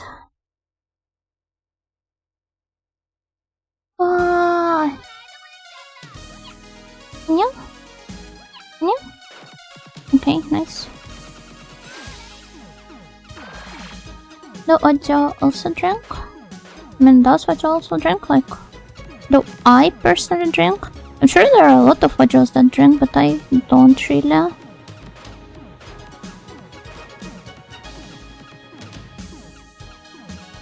It's not like it's some strong principle of mine, like that I'm ideologically straight edge or something. I just don't really see the point. It's not as fun for me as it is for some people. And the hangover is not really worth it normally.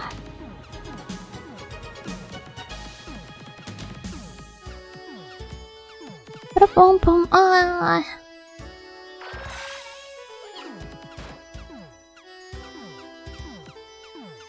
Love you for your full non-normal glory.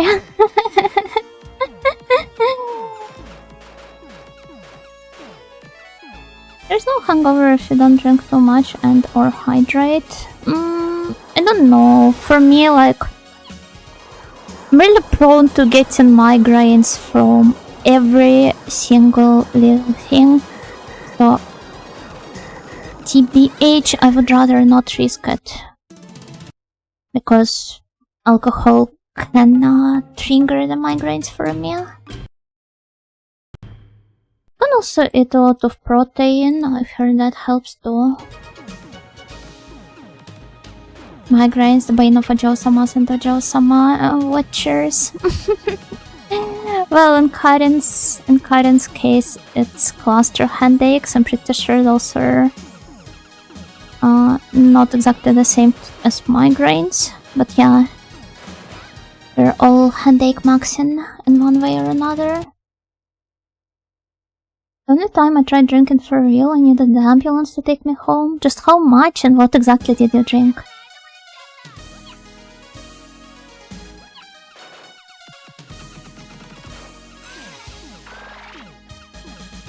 Have you tried typical alcoholic drink without alcohol, like alcohol-free beer? I don't really like the taste of beer that much.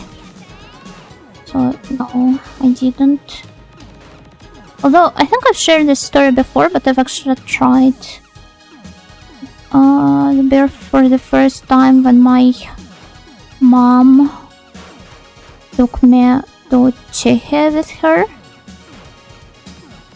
She wanted my first time trying beer to be some good quality Czech beer and not some B quality or Joland one.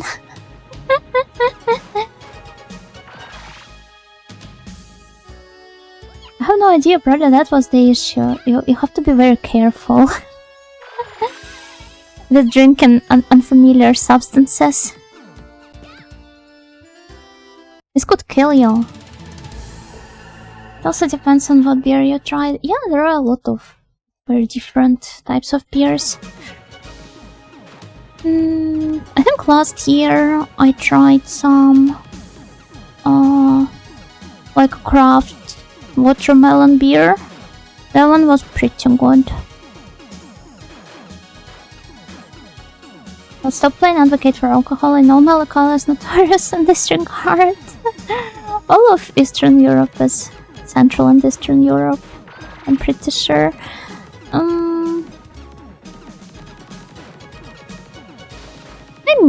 I mean, it's not like I'm some avid alcohol hater. It's just that I don't drink myself. I do not mind others drinking, and I do not mind them drinking in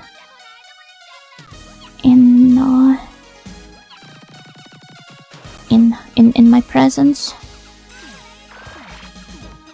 Just usually opt for some non-alcoholic options. Hello Spartan, Keio. I love Czech beer. I don't know, it tastes a bit too much like kvass for me, and I don't really like kvass, so... Taiwan is famous for fruit beers in particular. Oh, is that so? I didn't know.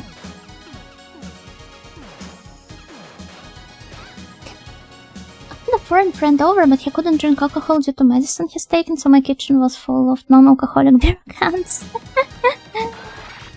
Are you one of those people that find it blasphemous to drink non-alcoholic versions of otherwise alcoholic drinks? Shouldn't take random bottles from classmates? Why would you do that? Why would you trust your classmates? I feel like if there is a demographic that is not to be trusted at all, that is one's classmates. Drinking is not a bad thing, only if you know your limit and you know how to enjoy it really. But as I said before, I'm very prone to getting migraines from every single little trigger, so I'm trying to minimize the presence of such triggers in my life whenever possible.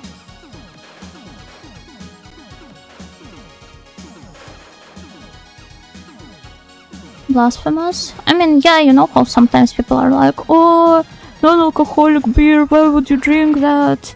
They never even consider that some people might just enjoy the taste, I guess.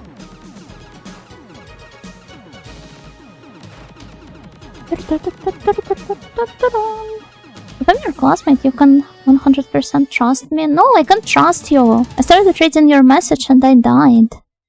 You killed me. Well, I had to quit drinking entirely.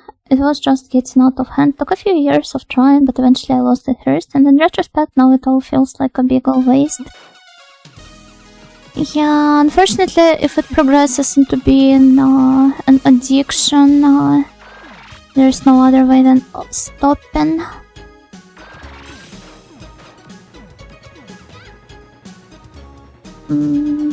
Like the biochemistry just makes it, for some of us, to like, for it to be impossible to enjoy in moderation. Wow. By the way, where are you from, if I may ask? From Audioland. Sama in training. Shouldn't I be from Audio in training land if this is the case?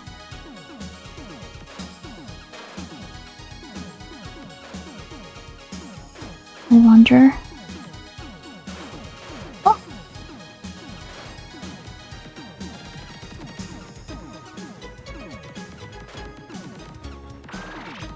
Okay. I think it's entirely possible to...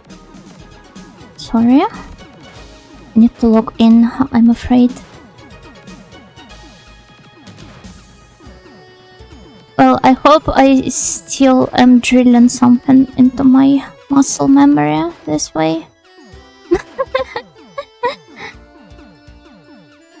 Where is that? First time I heard of it. Somewhere on planet Earth, I believe.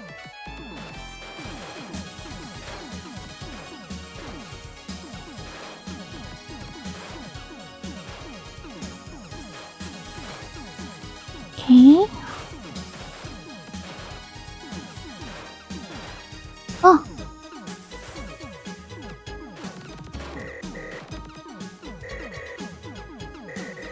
Here now. Next is... Oh, that was really close. Oh my god, that was super scary. Somebody's texting me, possibly my mom. But that's a very important part of the stage here. I just can't get distracted. Oh, let's spawn a new dragon. Again, so Keio showed off by the barrier. I'm sure a lot of people would prefer it to be this way. Perhaps one day we'll get fully trained Audio and she'll be 1 centimeter taller and she'll still be 16.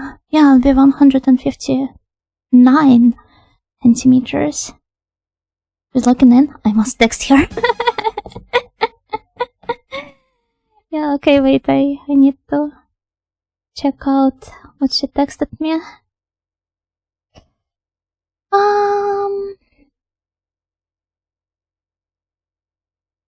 She's telling me to take my meds. Thank you, Mom. Thank you.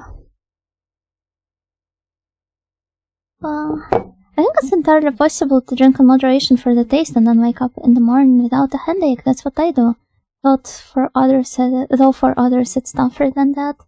I'm pretty sure that some people are kind of like genetically predisposed to have certain addictions, as in, like in Riviera, for example, you have certain characters, like the ailments they're weak to. I'm pretty sure it's the same with like alcohol and other stuff. Though I'm not sure if it has been scientifically proven.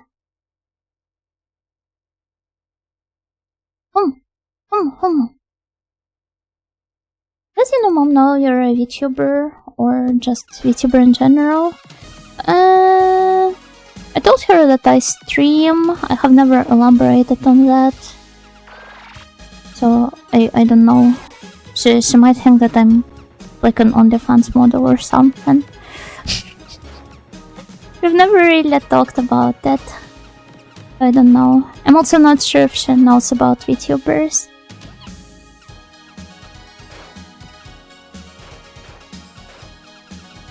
But to be fair, my mom is pretty hip.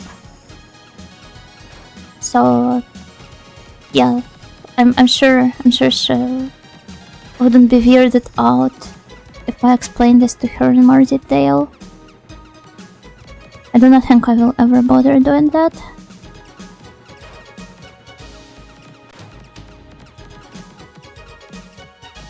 I wouldn't even be able to do something like Mom collab, even if she came over. Despite being all those kilometers, thousands of kilometers away from me. Because she doesn't really speak conversational English well enough. She can understand some stuff, but she's not really comfortable talking it, so I wouldn't be able to pull off the same thing, say, Dianko did with her mom.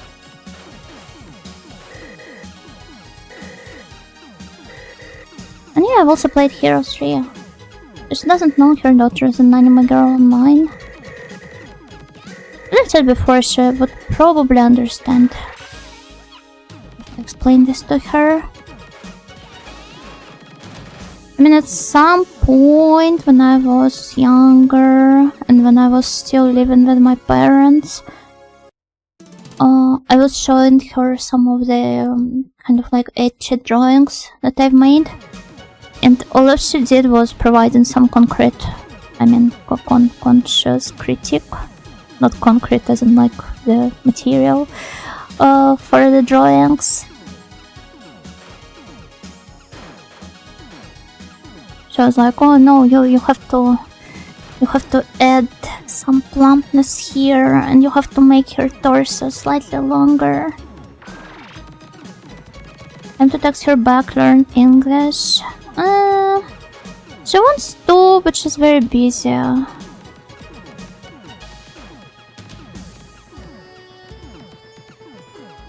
So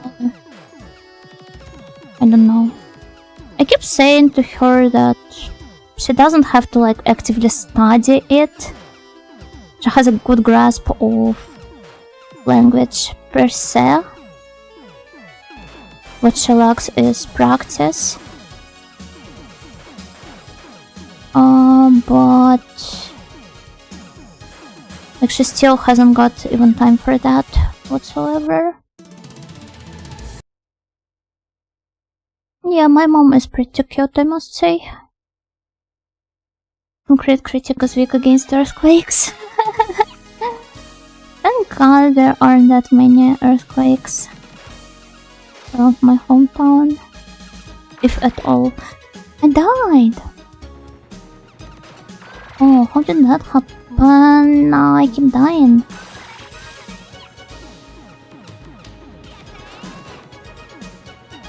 Have you tried SC or... I don't know what those abbreviations are, I'm sorry. Assume SC is StarCraft? No, I haven't. Sorry, I'm typically not very interested in this sort of games. The only reason I'm playing Heroes is because I've been playing it with my friends during the collabs.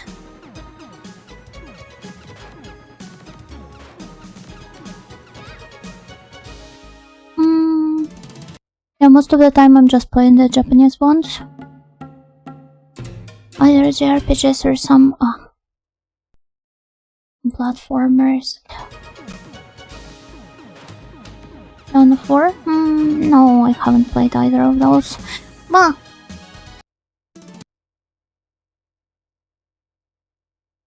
And it's not a map gamer, huh?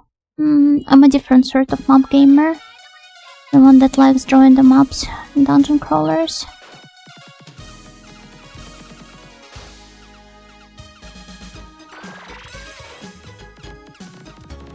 And then again, I guess there are a lot of varieties of what you'd call map gamers.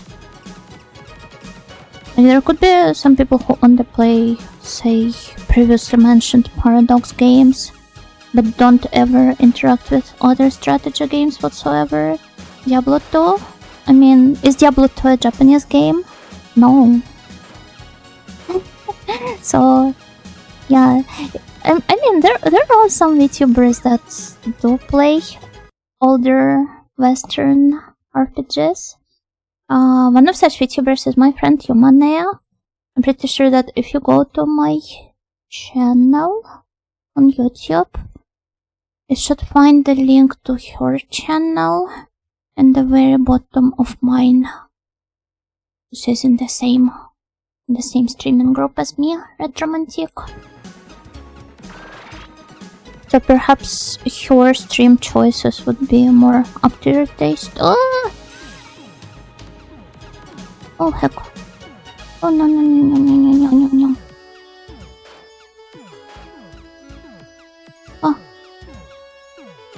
Oh. I like the design of those orange turrets. Yeah, they're pretty damn good. They're supposed to be able to move, but they're stationary in this base. Maybe they have just frozen stiff.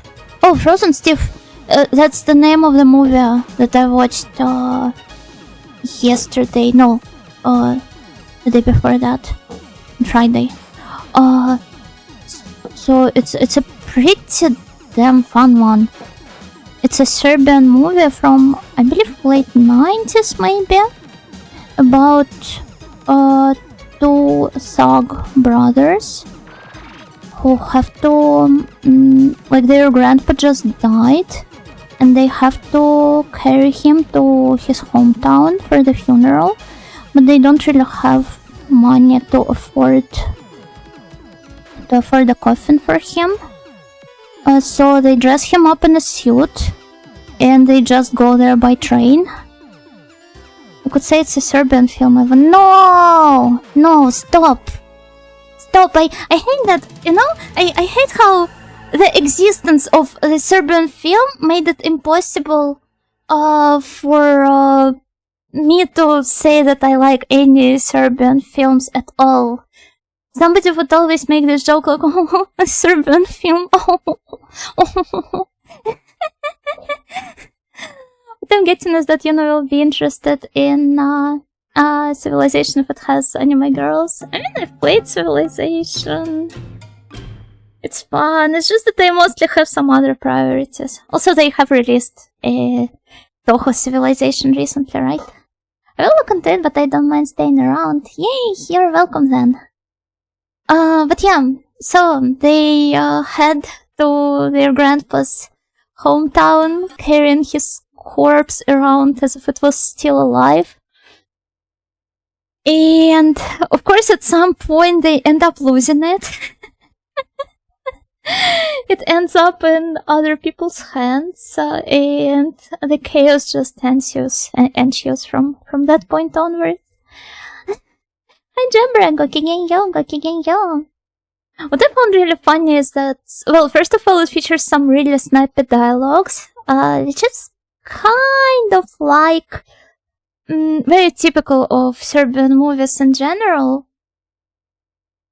I've heard at some point that Serbian, or rather former Yugoslavian cinema in general is very much based around like the script. So the script writers are the ones dominating in the how do you call it? In the filming process. In the similar way, it was compared to Polish cinema, which is like operator based apparently. It's a comedy, like Weekend at Bernie's. It is like a black comedy, but a comedy nonetheless. The Toho game is a bit too watered down to be safe. Is that so? That's a shame, but I think it would still be fun to play during a collab. Also, hello Rogetsu, Gokigenyo. Nikmo Angelis is a very funny Serbian comedy. Oh, I don't think I've heard of this one. Let me see. Give me a second, I'll look that up. Nikmo Angelis movie.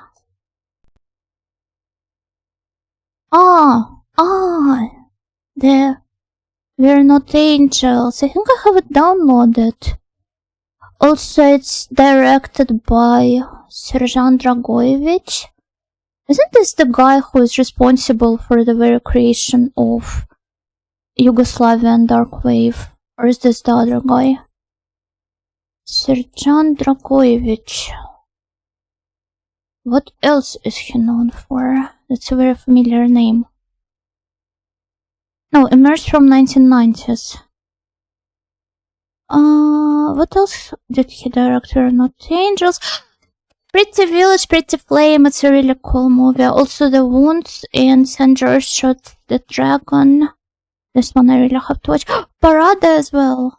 Oh, damn. Yeah, I see he has directed quite a lot of very iconic Serbian movies. Nice. And another one that I watched on the same day, so it turned out to be quite an unexpected double feature, is Don't Bury Me Without Ivan. It's a Yakut film about a guy who tends to enter the state of lethargic sleep whenever he sees something beautiful, and the only person in his village that is able to recognize this state and kind of like tell it apart from death is the son of the local like clergyman. So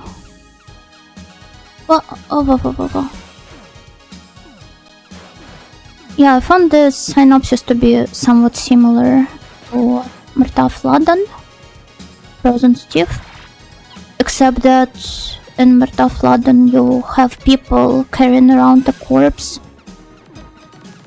and pretending that it's still alive, and in Ivan it's the opposite. You have a guy who is still alive, but whenever he enters his lethargic sleep, almost everyone seems to consider him to be dead. Now you have something to laugh about? You mean this little comedy that you recommended? I guess I do. I will have to... I think I need to watch some other movies of this director as well. I only watched Lepo Sel, Lepo Gore, so Pretty Village, Pretty Flame.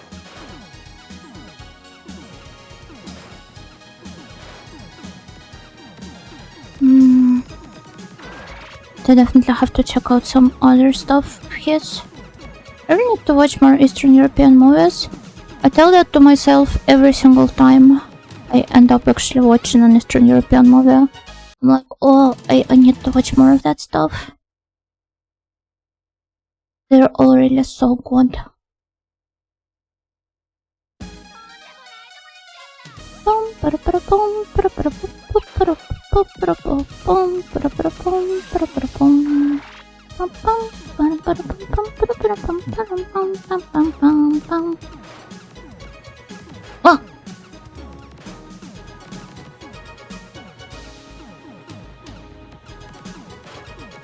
Okay.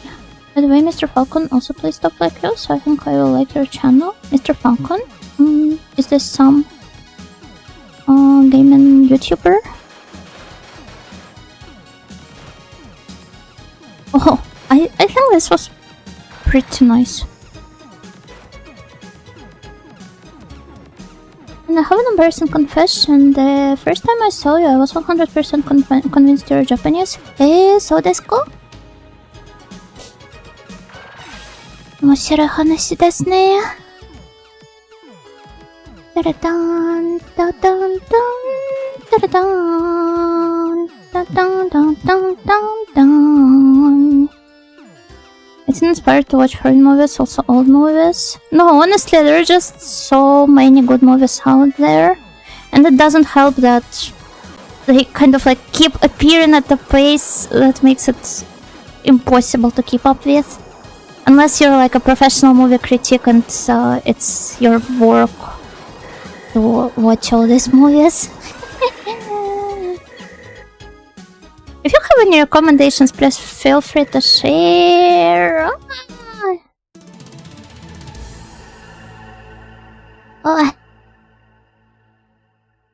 all Eastern European movies are good because usually they have dark humor. I think that's exactly one of the things that makes them good, though. Japanese is so clean, also the accent. I feel so silly later. I think my accent is very clearly non-Japanese, but thank you. Thank you.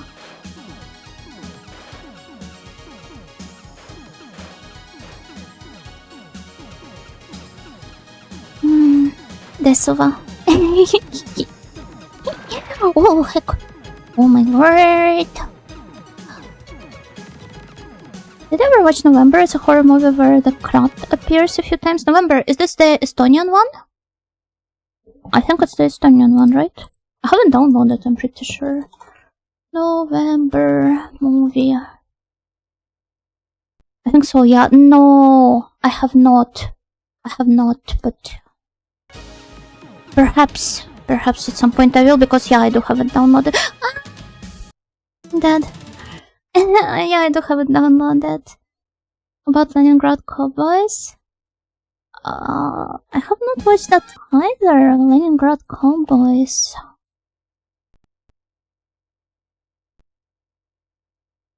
But since you brought up an Estonian movie, I am about to recommend another Baltic one.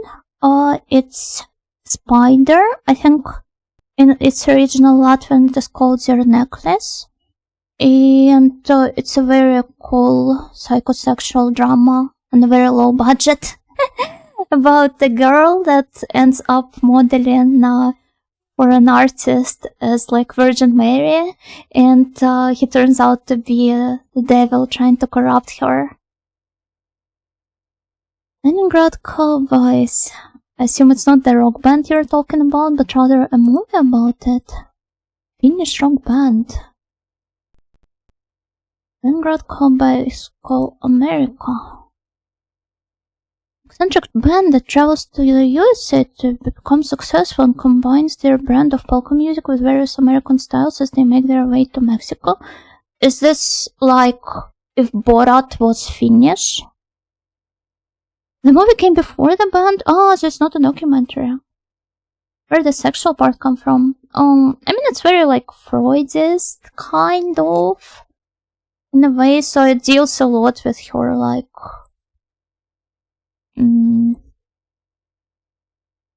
with her fantasies, and his fantasies. But I can say, Gora and Arog are also very funny. Gora.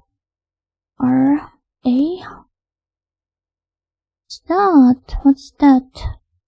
Ömer Faruk Sorak. It's a Turkish one?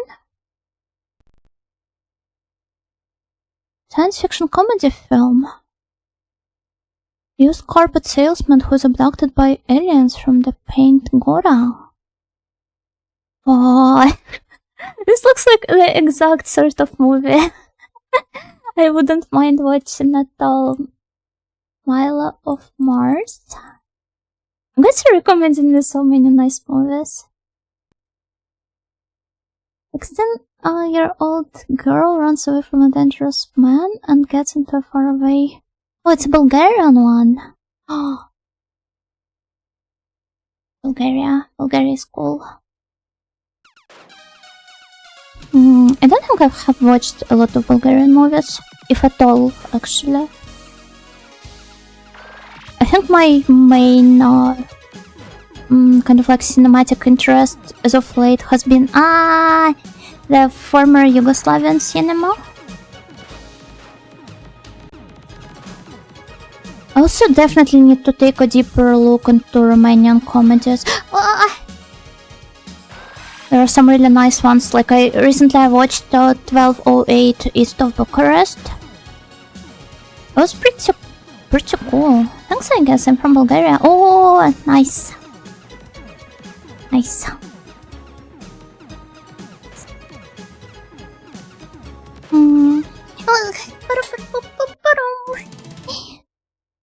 combo is, I think, is an absurdist comedy that works through sympathy rather than Borat's what felt like rather apparent meanness. Yeah, I guess you can't say that about Borat. That sounds really nice. I've got to check it out. So, Kauris Mäki, isn't he quite a prolific Finnish show director? Obscure East European movie watch along when? I don't know. I don't know. I'm not quite the type to organize watch-alongs.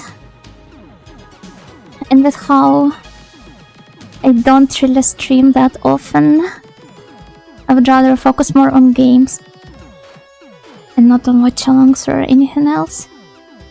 Probably the only famous director in a positive sense that we have. Hey, is that so?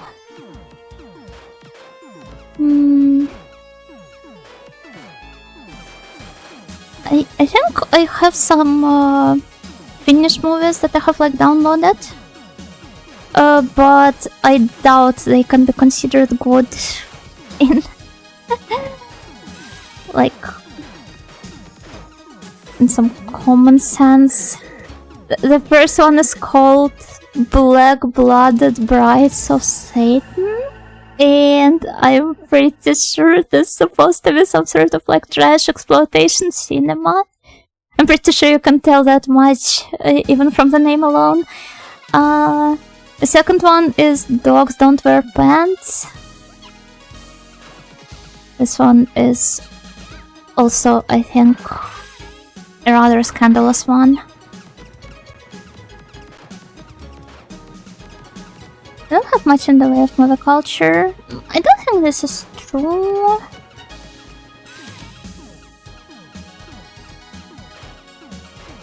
I will have to prove you wrong. I will have to watch enough Finnish movies before that. I'll have to go now, but I will try to join next time you're on. Thank you, and good luck with your work tomorrow. Oh, heck. Dog Pants. This one received a lot of positive buzz back in the day. I wanted to watch it together with Karin, but then we kind of like ended up watching a lot of other stuff. Maybe we will get around to watching this one as well. What else? Speaking of stuff I watched together with Karin, obviously there was Compartment Number 6.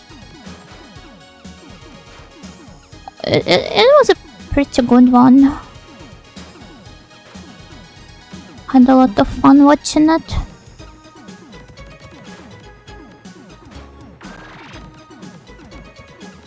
I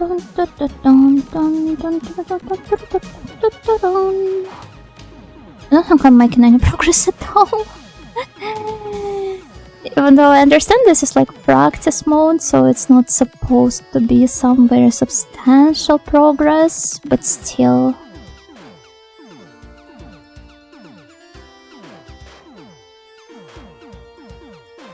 Well, I hope this is still getting burned onto my retina or something, and that I'm still subconsciously remembering the patterns.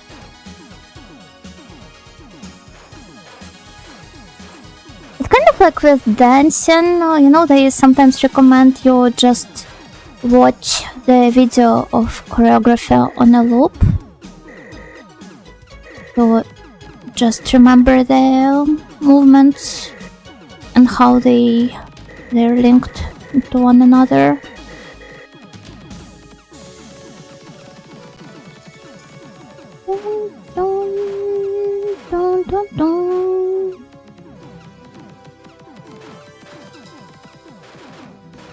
Also, I wonder how are the shmups developed? Like, ideally, you want the BGM to be in sync with whatever is going on in the stage, right? Especially when you have like this sort of scroll movement. Oh. Okay. So, what is actually produced first? Do they create a stage and then the BGM is written kind of like around it? Or is it the opposite? Do they create the BGM first and then build up the stage around the key parts of the BGM? There's an old horror movie from my country I used to avoid because I was scared of it. Poison for the Fairies. Oh, that's quite a cool name. A movie about a girl bullied by another saint to be a witch. Many strange events happen and the witch girl says it's because of her. So the MC is in total fear all the time. I would be scared though. Also, it made me think of Witch House, the RPG, for some reason. No, I died.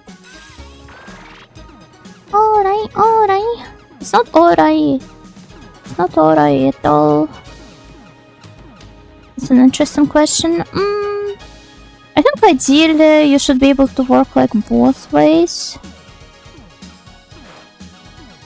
I know that it's somewhat the same with songwriting. Like you sometimes get the lyrics first and then the instrumental is based off around it, or you have the instrumental first with like the vocal part written in, and the lyricist, assuming it's a different person from the composer, they kind of like write the lyrics to fit the song. So perhaps it's kind of like the same with video games as well. But I remember how, especially in some Toho games, like during some stages, the spell cards and the BGMs are in such a perfect sync that it gives you an almost cathartic feeling.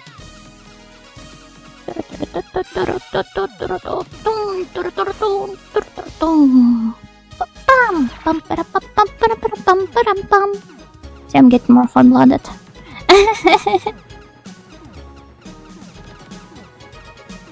Oh! Look at them coming my way.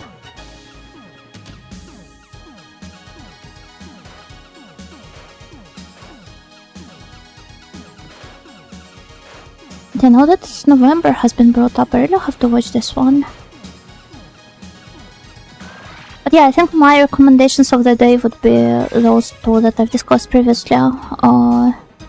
Mrtav or Frozen Steve. If you want some like black comedy, or Don't Bury Me Without Ivan, if you want some very poignant road movie about the beauty of the world.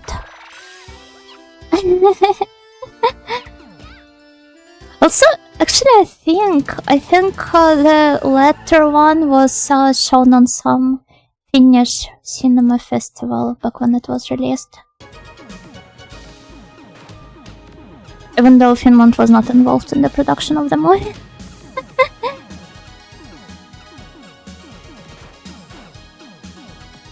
I think the most foreign involvement you have there is one of the main heroes, the eponymous Ivan, being played by a Lithuanian actor. Lithuanian? Or was it a Latvian actor? I don't remember. I think it's a Lithuanian one. They have a few good independent movie festivals, I think. Yeah, the movie festivals are really good practice in general. We need more of them. We, as in like, we all as a humanity. I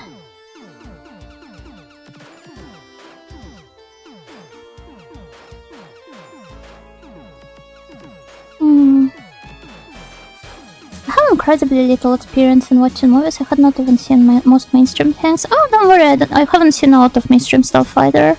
If anything, I've been avoiding watching movies for the most part of my life. I've only started watching them more and more in the like recent several years or so. It was going pretty good before that. I should give them a go sometime, but I'm such a homebody. A social anxiety homebody. Oh, I do not think I have any sort of remedy to offer you. despite not being the most sociable person ever, even though, like, you may think otherwise from how many VTuber friends I have and all that. But yeah, despite not being the most sociable person ever for the most part, I'm pretty comfortable with crowds. If anything, it's kind of like easier to be alone when you're in a crowd, because nobody really pays any attention to you.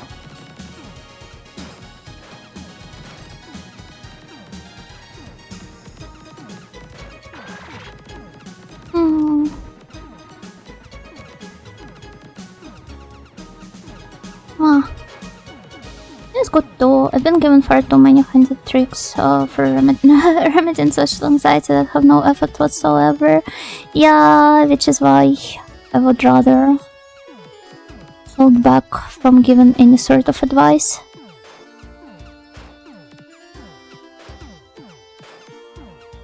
It's not like I have any to begin with.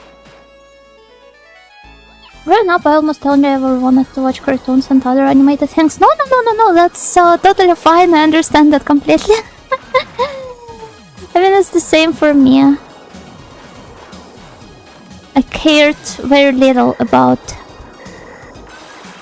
living humans out of flesh and bone and blood and skin and whatever else though humans have.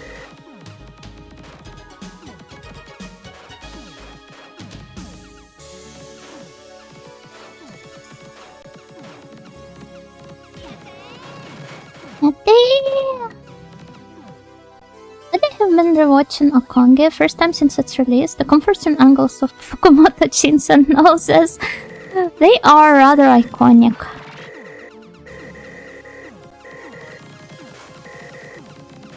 Let's go kill this guy, and then this one's here. I don't even know how I should approach them. Something like this, perhaps? Like seeing an old friend? I can kind of see this comparison. I wonder if I would feel the same while rewatching. Haibane Ren, maybe I should rewatch this one. One of my favorite anime. And the art style there is also quite iconic. I mean, I really like Yoshitoshi Abe's works in general. But I think I'm more of a Haibane Ren girly rather than a Lane girly. But to hear I was not alone. No, it was pretty bad for me until some point. I genuinely consider the point when I started watching more movies. And then again, mind you, I'm not talking about like watching some mainstream that everyone should watch, but rather just broadening my horizons. I genuinely consider it one of the points when I really felt like I grew up in a way. Because before that, when I was younger, it was pretty much just as you described. I could only watch some like animated media, like no movies whatsoever, and I didn't really have like the attention span for them either. I think this also contributed quite a lot into my inability to handle the movies. But the worst part was that I just couldn't tell any actors apart. They all looked the same to me, no matter what. Especially if it was like the middle-aged man. Because with women, you can at least apply the anime strategy of telling the characters apart using their hair color or hair length. With men, well... I would say they all looked more or less similar to me. I remember how my mom sat me down to watch Inception, like Nolan's Inception, together with her. And I got such a massive headache because I just couldn't tell any of the guys apart. Even though, mind you, a lot of them are what you would probably call like character actors. I mean, who was there? Like, DiCaprio? He has some rather recognizable facial features, right? And what else? Joseph Gordon-Levitt, right? So his appearance is also pretty recognizable, I would say. But no, I had such a hard time telling them apart. It takes effort to follow even characters aside. Yeah, that's also true. Inception, yeah.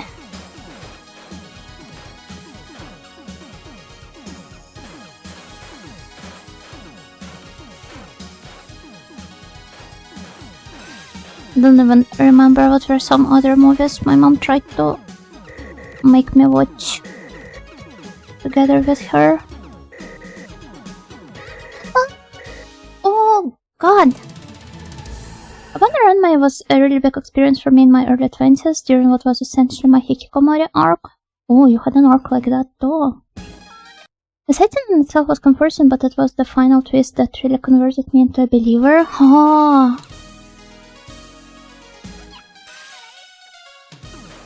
It's a very profound work. Though to be fair, I think what I like it for is exactly the overall vibe, first and foremost. Now you're making me realize I probably had the same issue too. You know what, I'm pretty sure that if somebody sat me down to watch some movies like, I don't know what to call them, like AAA movies, I would probably still have the same problem. I was very surprised when I was watching 12 Angry Men, which, as some of you know, I ended up liking quite a lot. Because I was genuinely expecting to face the same problem watching it. To be completely dumbfounded by the concentration of evil men per frame. Not evil, but angry men. Yeah, I was very surprised when I saw that, like, just how easy to tell apart the entire cast was.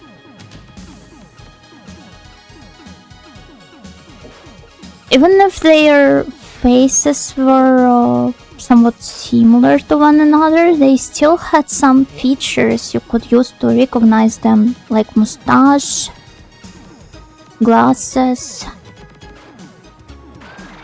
some other things.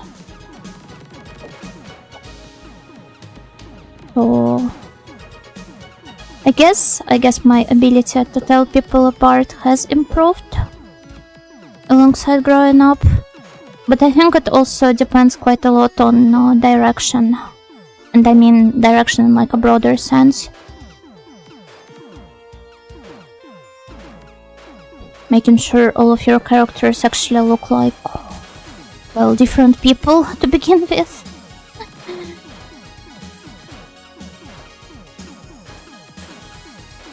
I think if I was filming a movie, I would definitely put a lot of attention into it. Oh, and I had 0 lives left. Bien.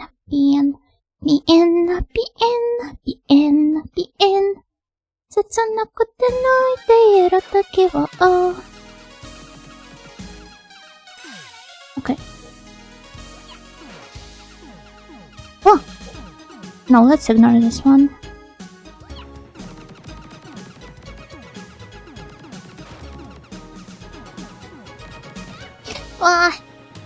Right away!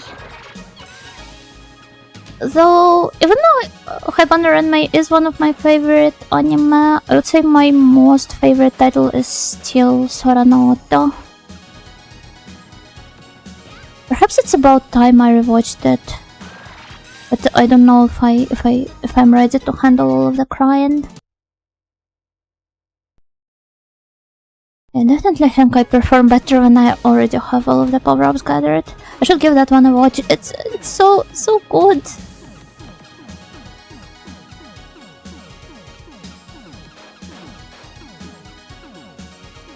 Like everything in this one, from the world to the message to the characters. I just love it all so much. I can't even put it into words. I still remember how a long time ago in the past, there used to be like a watch-alongs of Haibana Renmei. Every like first week of January, I believe. I wonder if those are still a thing.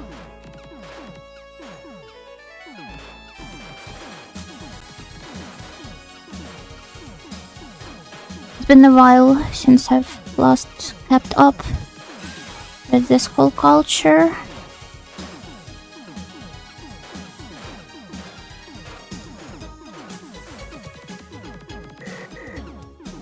Soranoto? Yes, it's Soranoto. So damn good.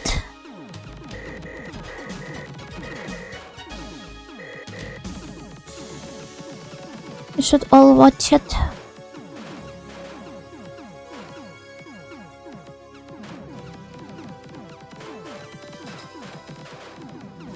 Okay.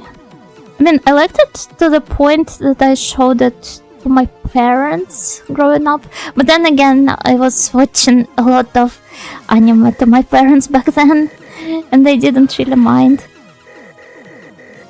I mean, as some of you may already know as well, I like made them watch Railed and Rosen Maiden and Madoka.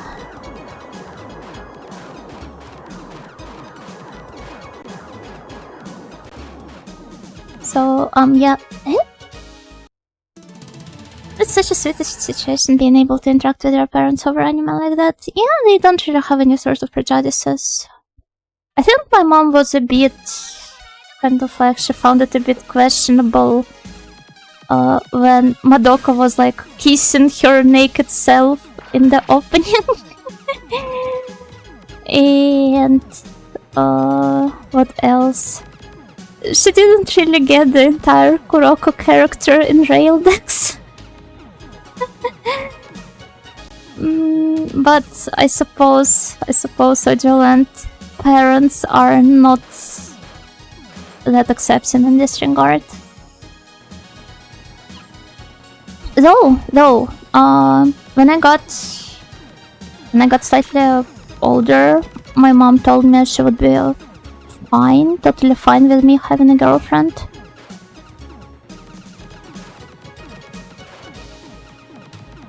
So, I don't know what was that. Oh! I'm not good with crying anime, I'm a little bit too compassionate, a bit too effective on me. Oh... Yeah, I think I'm kind of like the same. I don't know what is it, like hyper empathy or something else, but I do oftentimes find myself crying over some tearjerkers. Would put it down to culture shock? Well, perhaps you're right. But I mean, also, like, mind you, I was... Oh, you know, do you play indie games? Yeah, sometimes. Like, hi, Lorenzo, Gokigenyo. I would also be fine with you having a girlfriend. You have snails, bless you. Oh my lord, thank you. Is it the entire hive mind, though?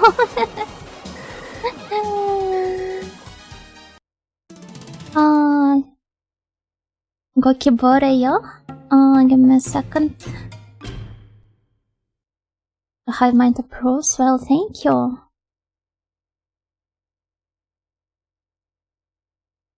It seems to be a Yu-Gi-Oh card. Should it be like Gokiburi, yo?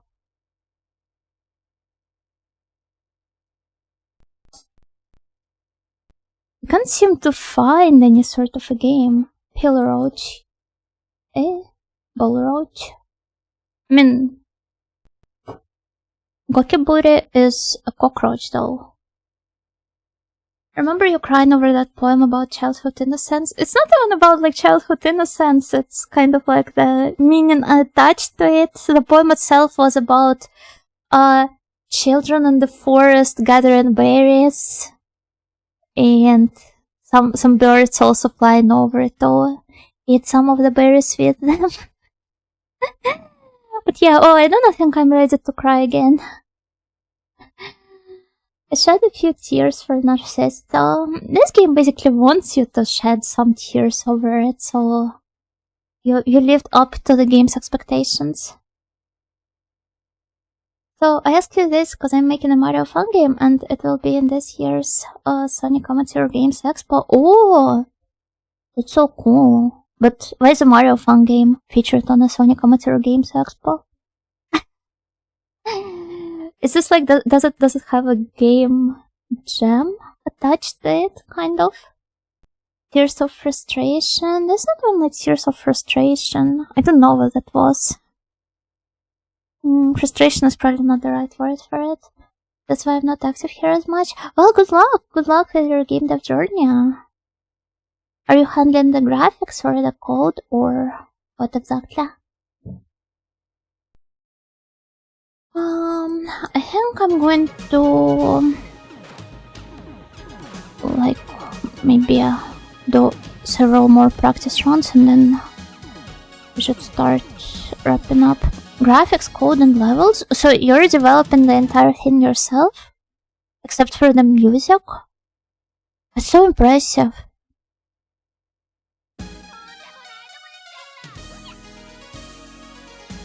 Wow, that's really cool.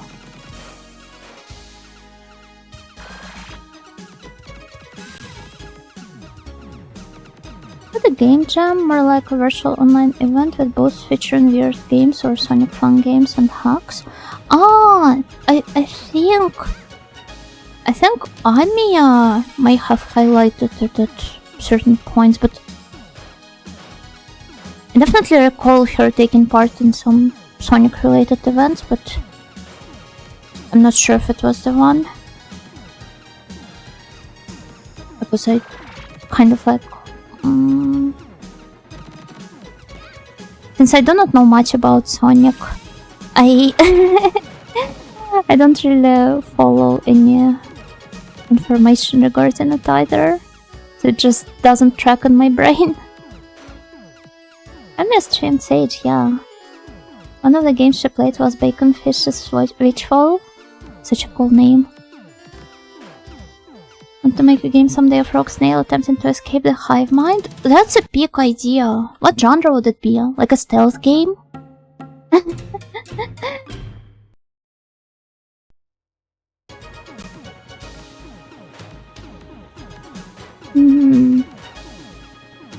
Oh mama. Or maybe a dungeon crawler. Stealth horror. Ah. Yeah, I would definitely play and stream that.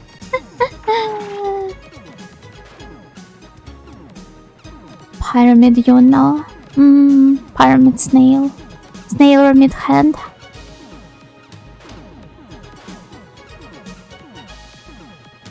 I don't know when it started, but Mario Fun Games being on Sage might have been during the mid or late 2000s.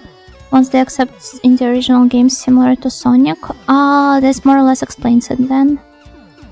It approaches you slowly, but since you're a snail, you can't run.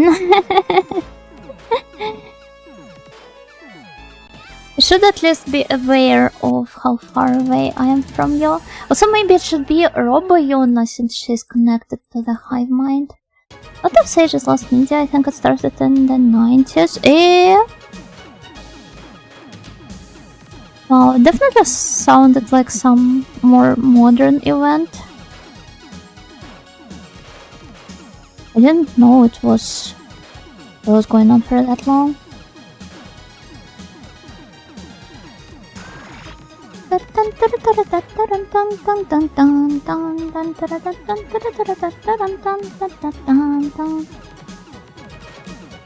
Okay.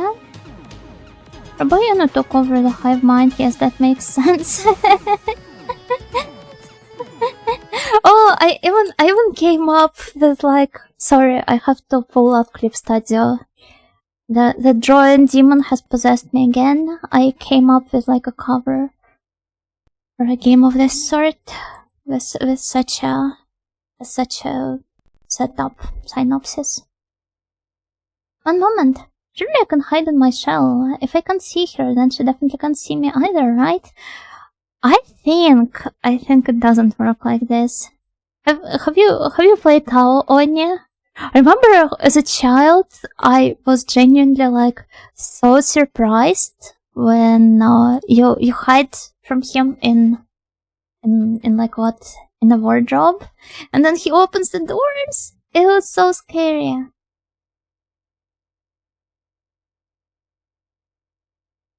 Wait, let me. What size should it be? Okay, kind of like that, and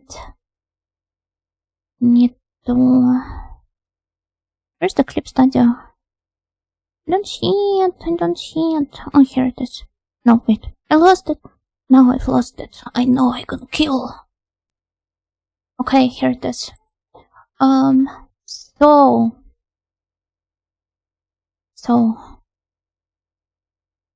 here, no, kind of like this. Okay, we will have our protagonist snail. I don't need the animation part here.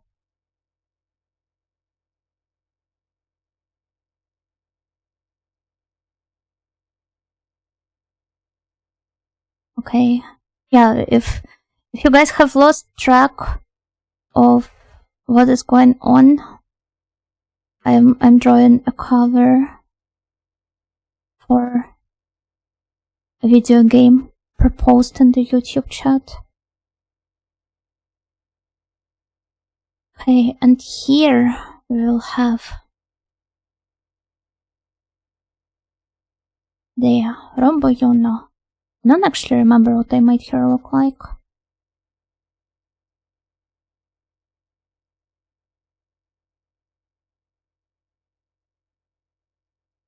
Kind of like this.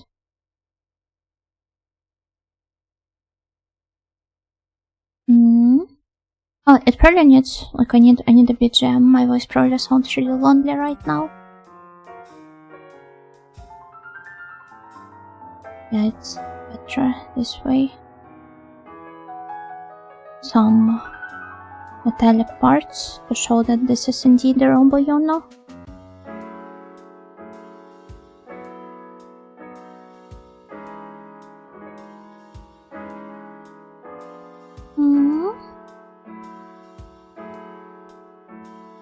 And here we need to have some zombified snails.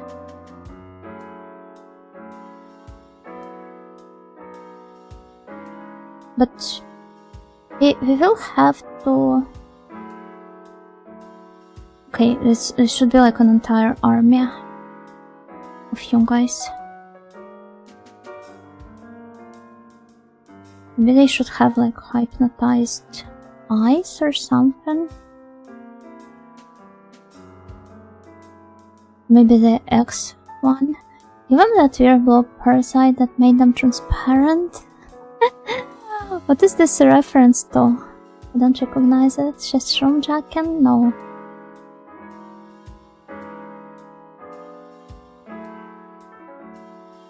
Rat lungworm? Ah! No. We have our rogue snail here. Escaping from an army of zombie snails.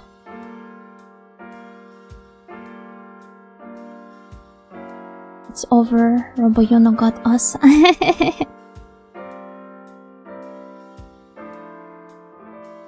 Okay, I'm sure you can still be saved. Also, maybe you could have an actual OJ Yono as your ally. So it's only the robot one that turned evil. Put a single Endel friend there, okay.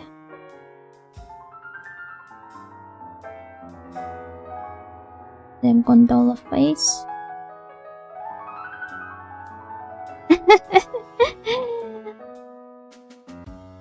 See, she's even taken over the minds of Endel friends. I'm a free thinker, yeah, this is the game about so-called free thinkers.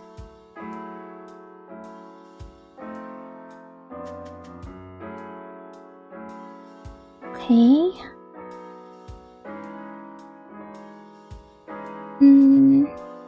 Versus the paid thinkers. I would rather be a paid thinker. I mean, isn't it nice when you're getting paid for the stuff you do? Or is this another spin on the discourse of monetizing one's hobbies?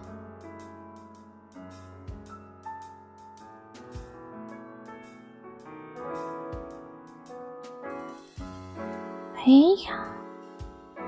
I probably need another row.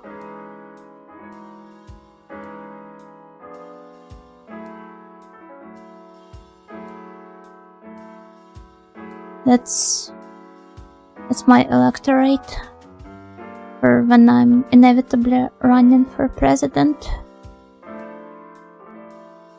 I have not decided yet of which country though. I would watch this movie, but would you play this game? It is supposed to be a game. Like those arcade games, she would be a telepathic fellow that gave the snail protect powers and is freed in the end.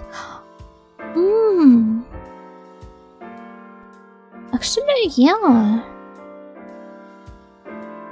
Could be that, I guess.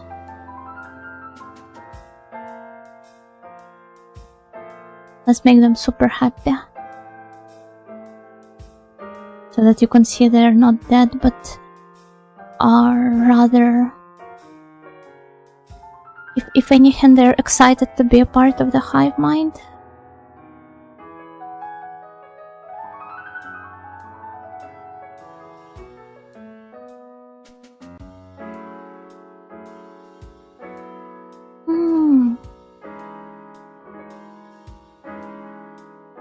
They have the red lungworm snails be the bosses. Why would they have the red lungworm?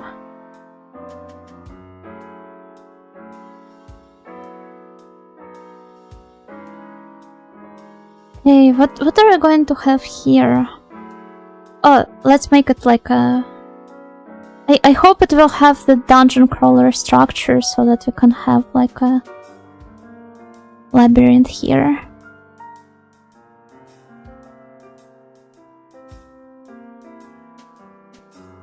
A bit could work like Pac-Man, but with a first-person view.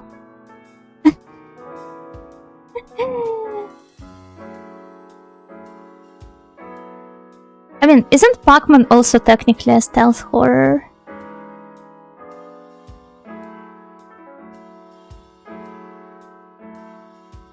Or frantic like Bomberman or Dig Dug? I mean, Noboru said he wants it to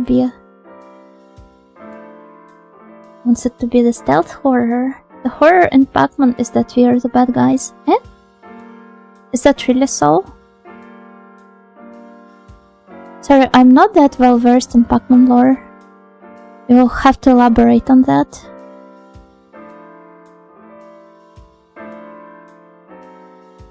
Okay, it's like the labyrinth top view. It doesn't make any sense. Oh, was it AI generated?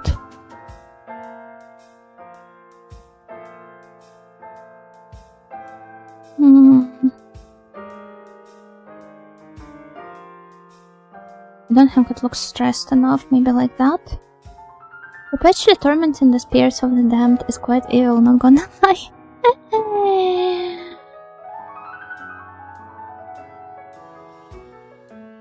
Okay, and the title will be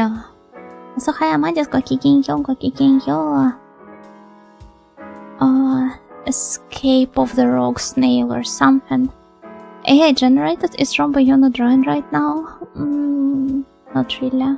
Pac-Man has lore. I don't know, I know that Korean Pac-Man, which is called like Miss Apple or something, has lore.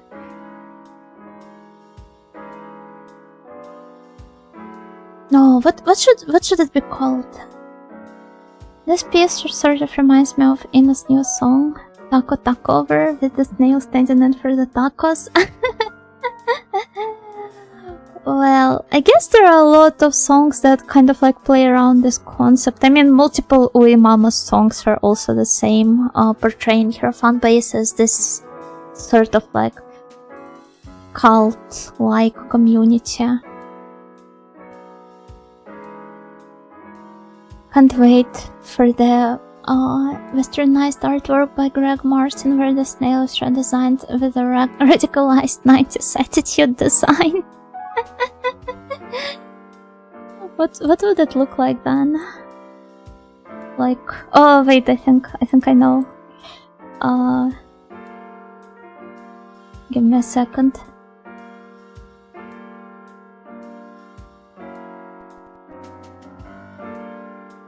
Oh, perfect. There is like a stock photo. Something like this. And it should have like an angry face. That's more like a cool face. And here it needs to have the teacup. The angry face is very important, right? Oh no, his eye stalk sticking out here. It makes it look like he's smoking. We got to censor that. Oh, angry eyes with a snarky smile. And the cap that's backwards, yeah, a snarky smile. Wait, give me a second.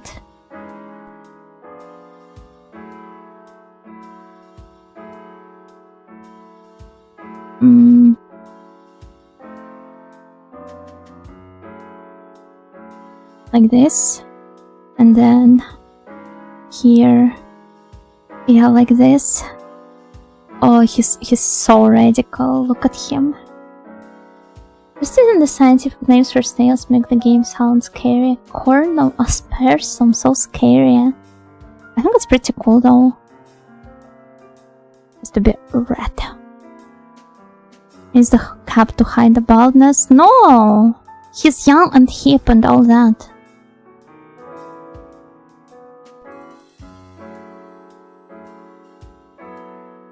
Arms with gloves? Is there anywhere we can add the gloves though? Wait. Just using the scientific names for snails. Wait, sorry, my brain just lagged.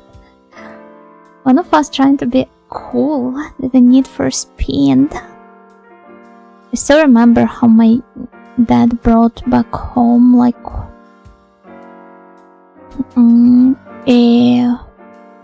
what do you call it? Like a car wheel controller. And we've played Need for Speed together. Between the shell and the neck, I guess. Arms with gloves. Like the boxer gloves, or what?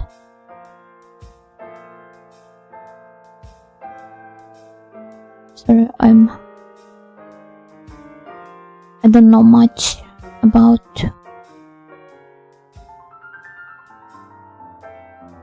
wait, it's kind of like you can see his cool cap this way.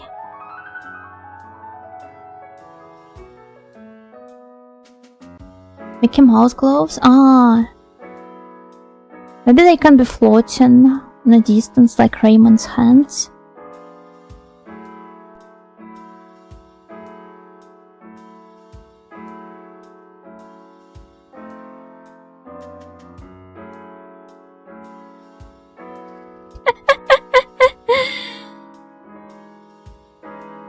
I think I can kinda see it. And nails have hands. So if they need to Tascaro me, then yeah, they do. Might be an older game, older snail in his 20s. Can he smoke? I don't think so, especially if the game is published by Nintendo. So yeah, let's remove this one. Let's replace it with a What should we replace it with? It's perfect as is. Oh, stretch plus hydrate. Thank you, Vagabundo. Thank you, thank you.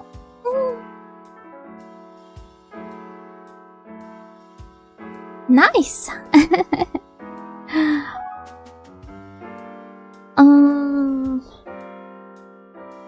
And what should it be called? What should it be called? It also needs some very cool, very edgy name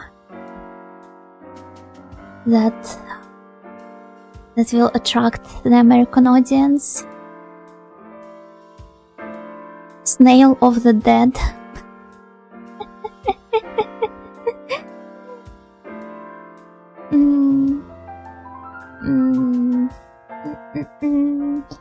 Sorry, I'm not American enough to come up with an American localized name. Snailbird.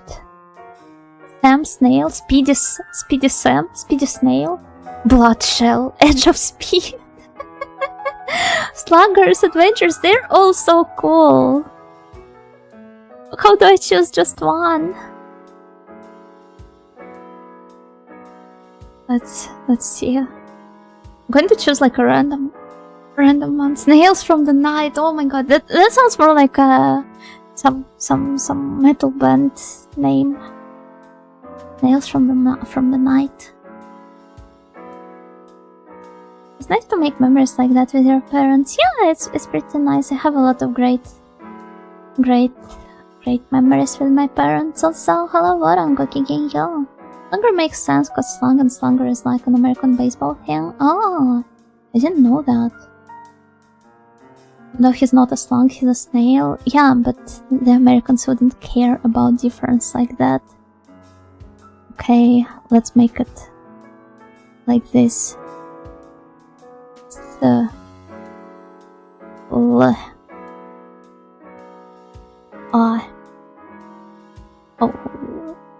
I need some cooler U here.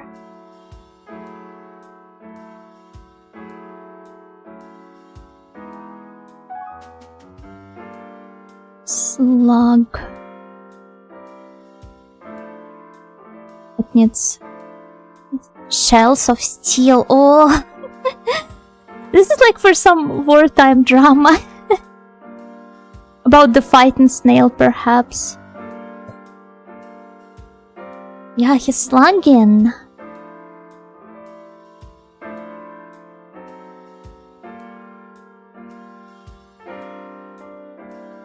Shell of steel. We could probably add that down here.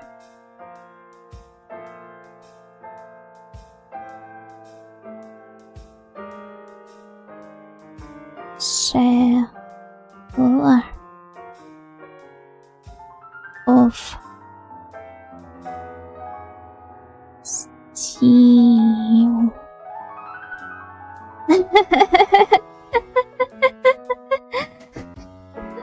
The late Greg Marson would have been proud. He passed away in the mid-2010s. Oh.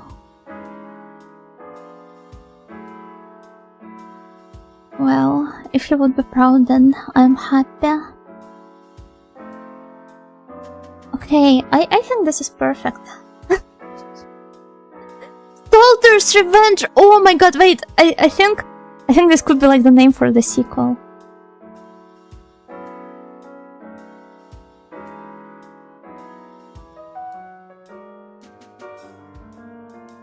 I'll save this on like a separate layer. And then let's make it green.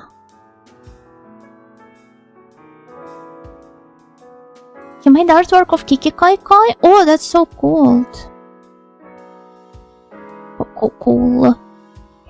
Salters.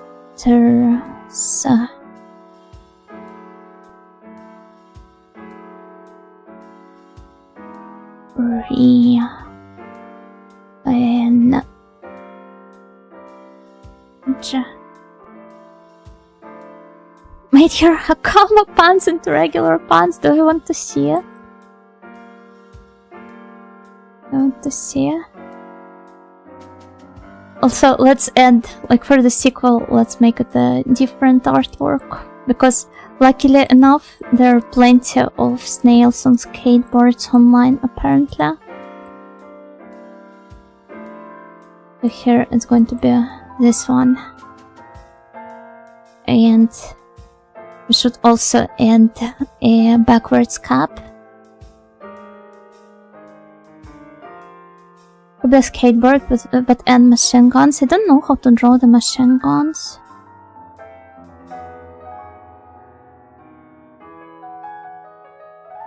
Walter's Revenge should have a sidekick ended like Tails from Sonic. Does it have any like artworks with those snails?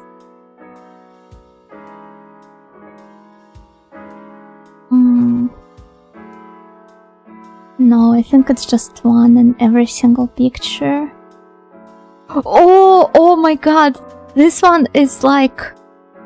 It's the 2000s, late 90s, early 2000s design, because it's almost like Crazy Frog, but if he was a snail. Please tell me it's not AI generated.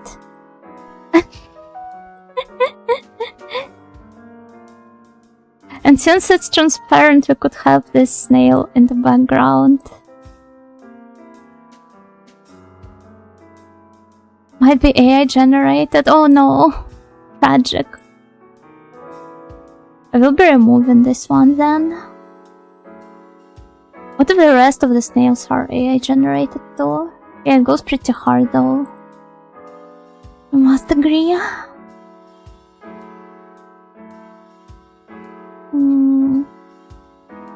It's so difficult to filter out the generated content these days.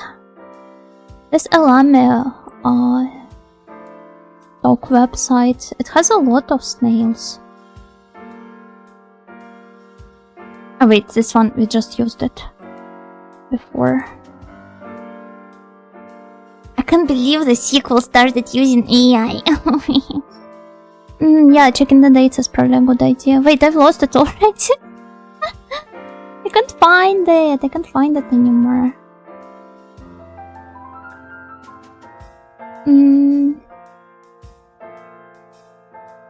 Mr. Snail. Where have you gone to? Okay, copyright. Oh. Okay, here it is. Where can I check the date though? Doesn't really have AI as a tag. Cheerful snail on a skateboard, displaying fun and the joy of unexpected creativity. Well, how do you like that? I mean, I'm not joking. It's literally what it says there. What would you like? Would you like to be a cheerful snail on a skateboard, displaying fun and the joy of unexpected creativity? Oh my god.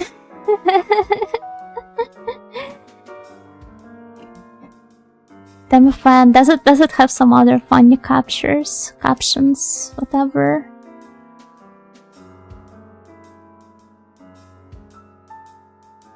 Slugger.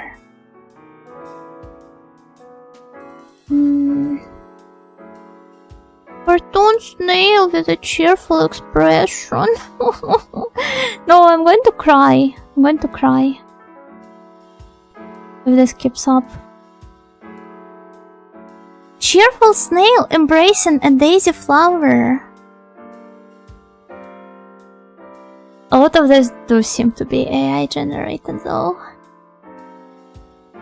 Oh my god, I'm getting so sleepy. Pretty render of a snail on a skateboard is from 2014. Oh, that's a relief, at least. Oh, let me see. If maybe we should start wrapping up. TBH. The one that you just used might be AI. Tragic. Heartbreaking. I believe they were using AI since back then. Yeah, I mean, Slugger's Revenge is supposed to be a retro game, right?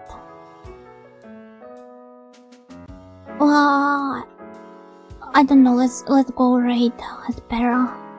Because I think it is about time for us to wrap up. Thank you guys for watching me today, and I'm sorry for wrapping up so suddenly. I just realized that I'm goddamn sleepy. Restwell, thank you for the stream. Yeah, thank you guys for hanging out with me. I don't think we've made a lot of progress with Keio today, but I still practiced a bit, and hopefully I will practice some more off stream, so maybe we should be able to beat this stage soon, hopefully. I don't know though,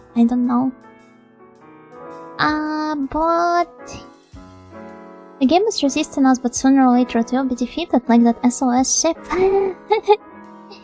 Indeed. No game shall remain unbeaten. Any practice is good practice. I agree, though this time I guess I could have focused a bit more on the game. Let's see who we can raid. Yeah, Hospera. I was planning on raiding Hospera. So please enjoy. My friend has playing Final Fantasy. Which number is it? Final Fantasy 8. And I will be heading back to bed. No, just heading off to bed. So yeah, bye bye. I'll see you next week. It will not be a very streamful one. I got to warn you in advance, but I will try to sneak in a couple of streams.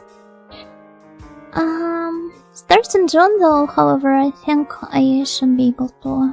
No, okay, I won't be making any promises, because the move, the also dreaded move is right around the corner, so I should probably be focusing on that one. Anyway, raiding Aspera with you. Bye bye everyone.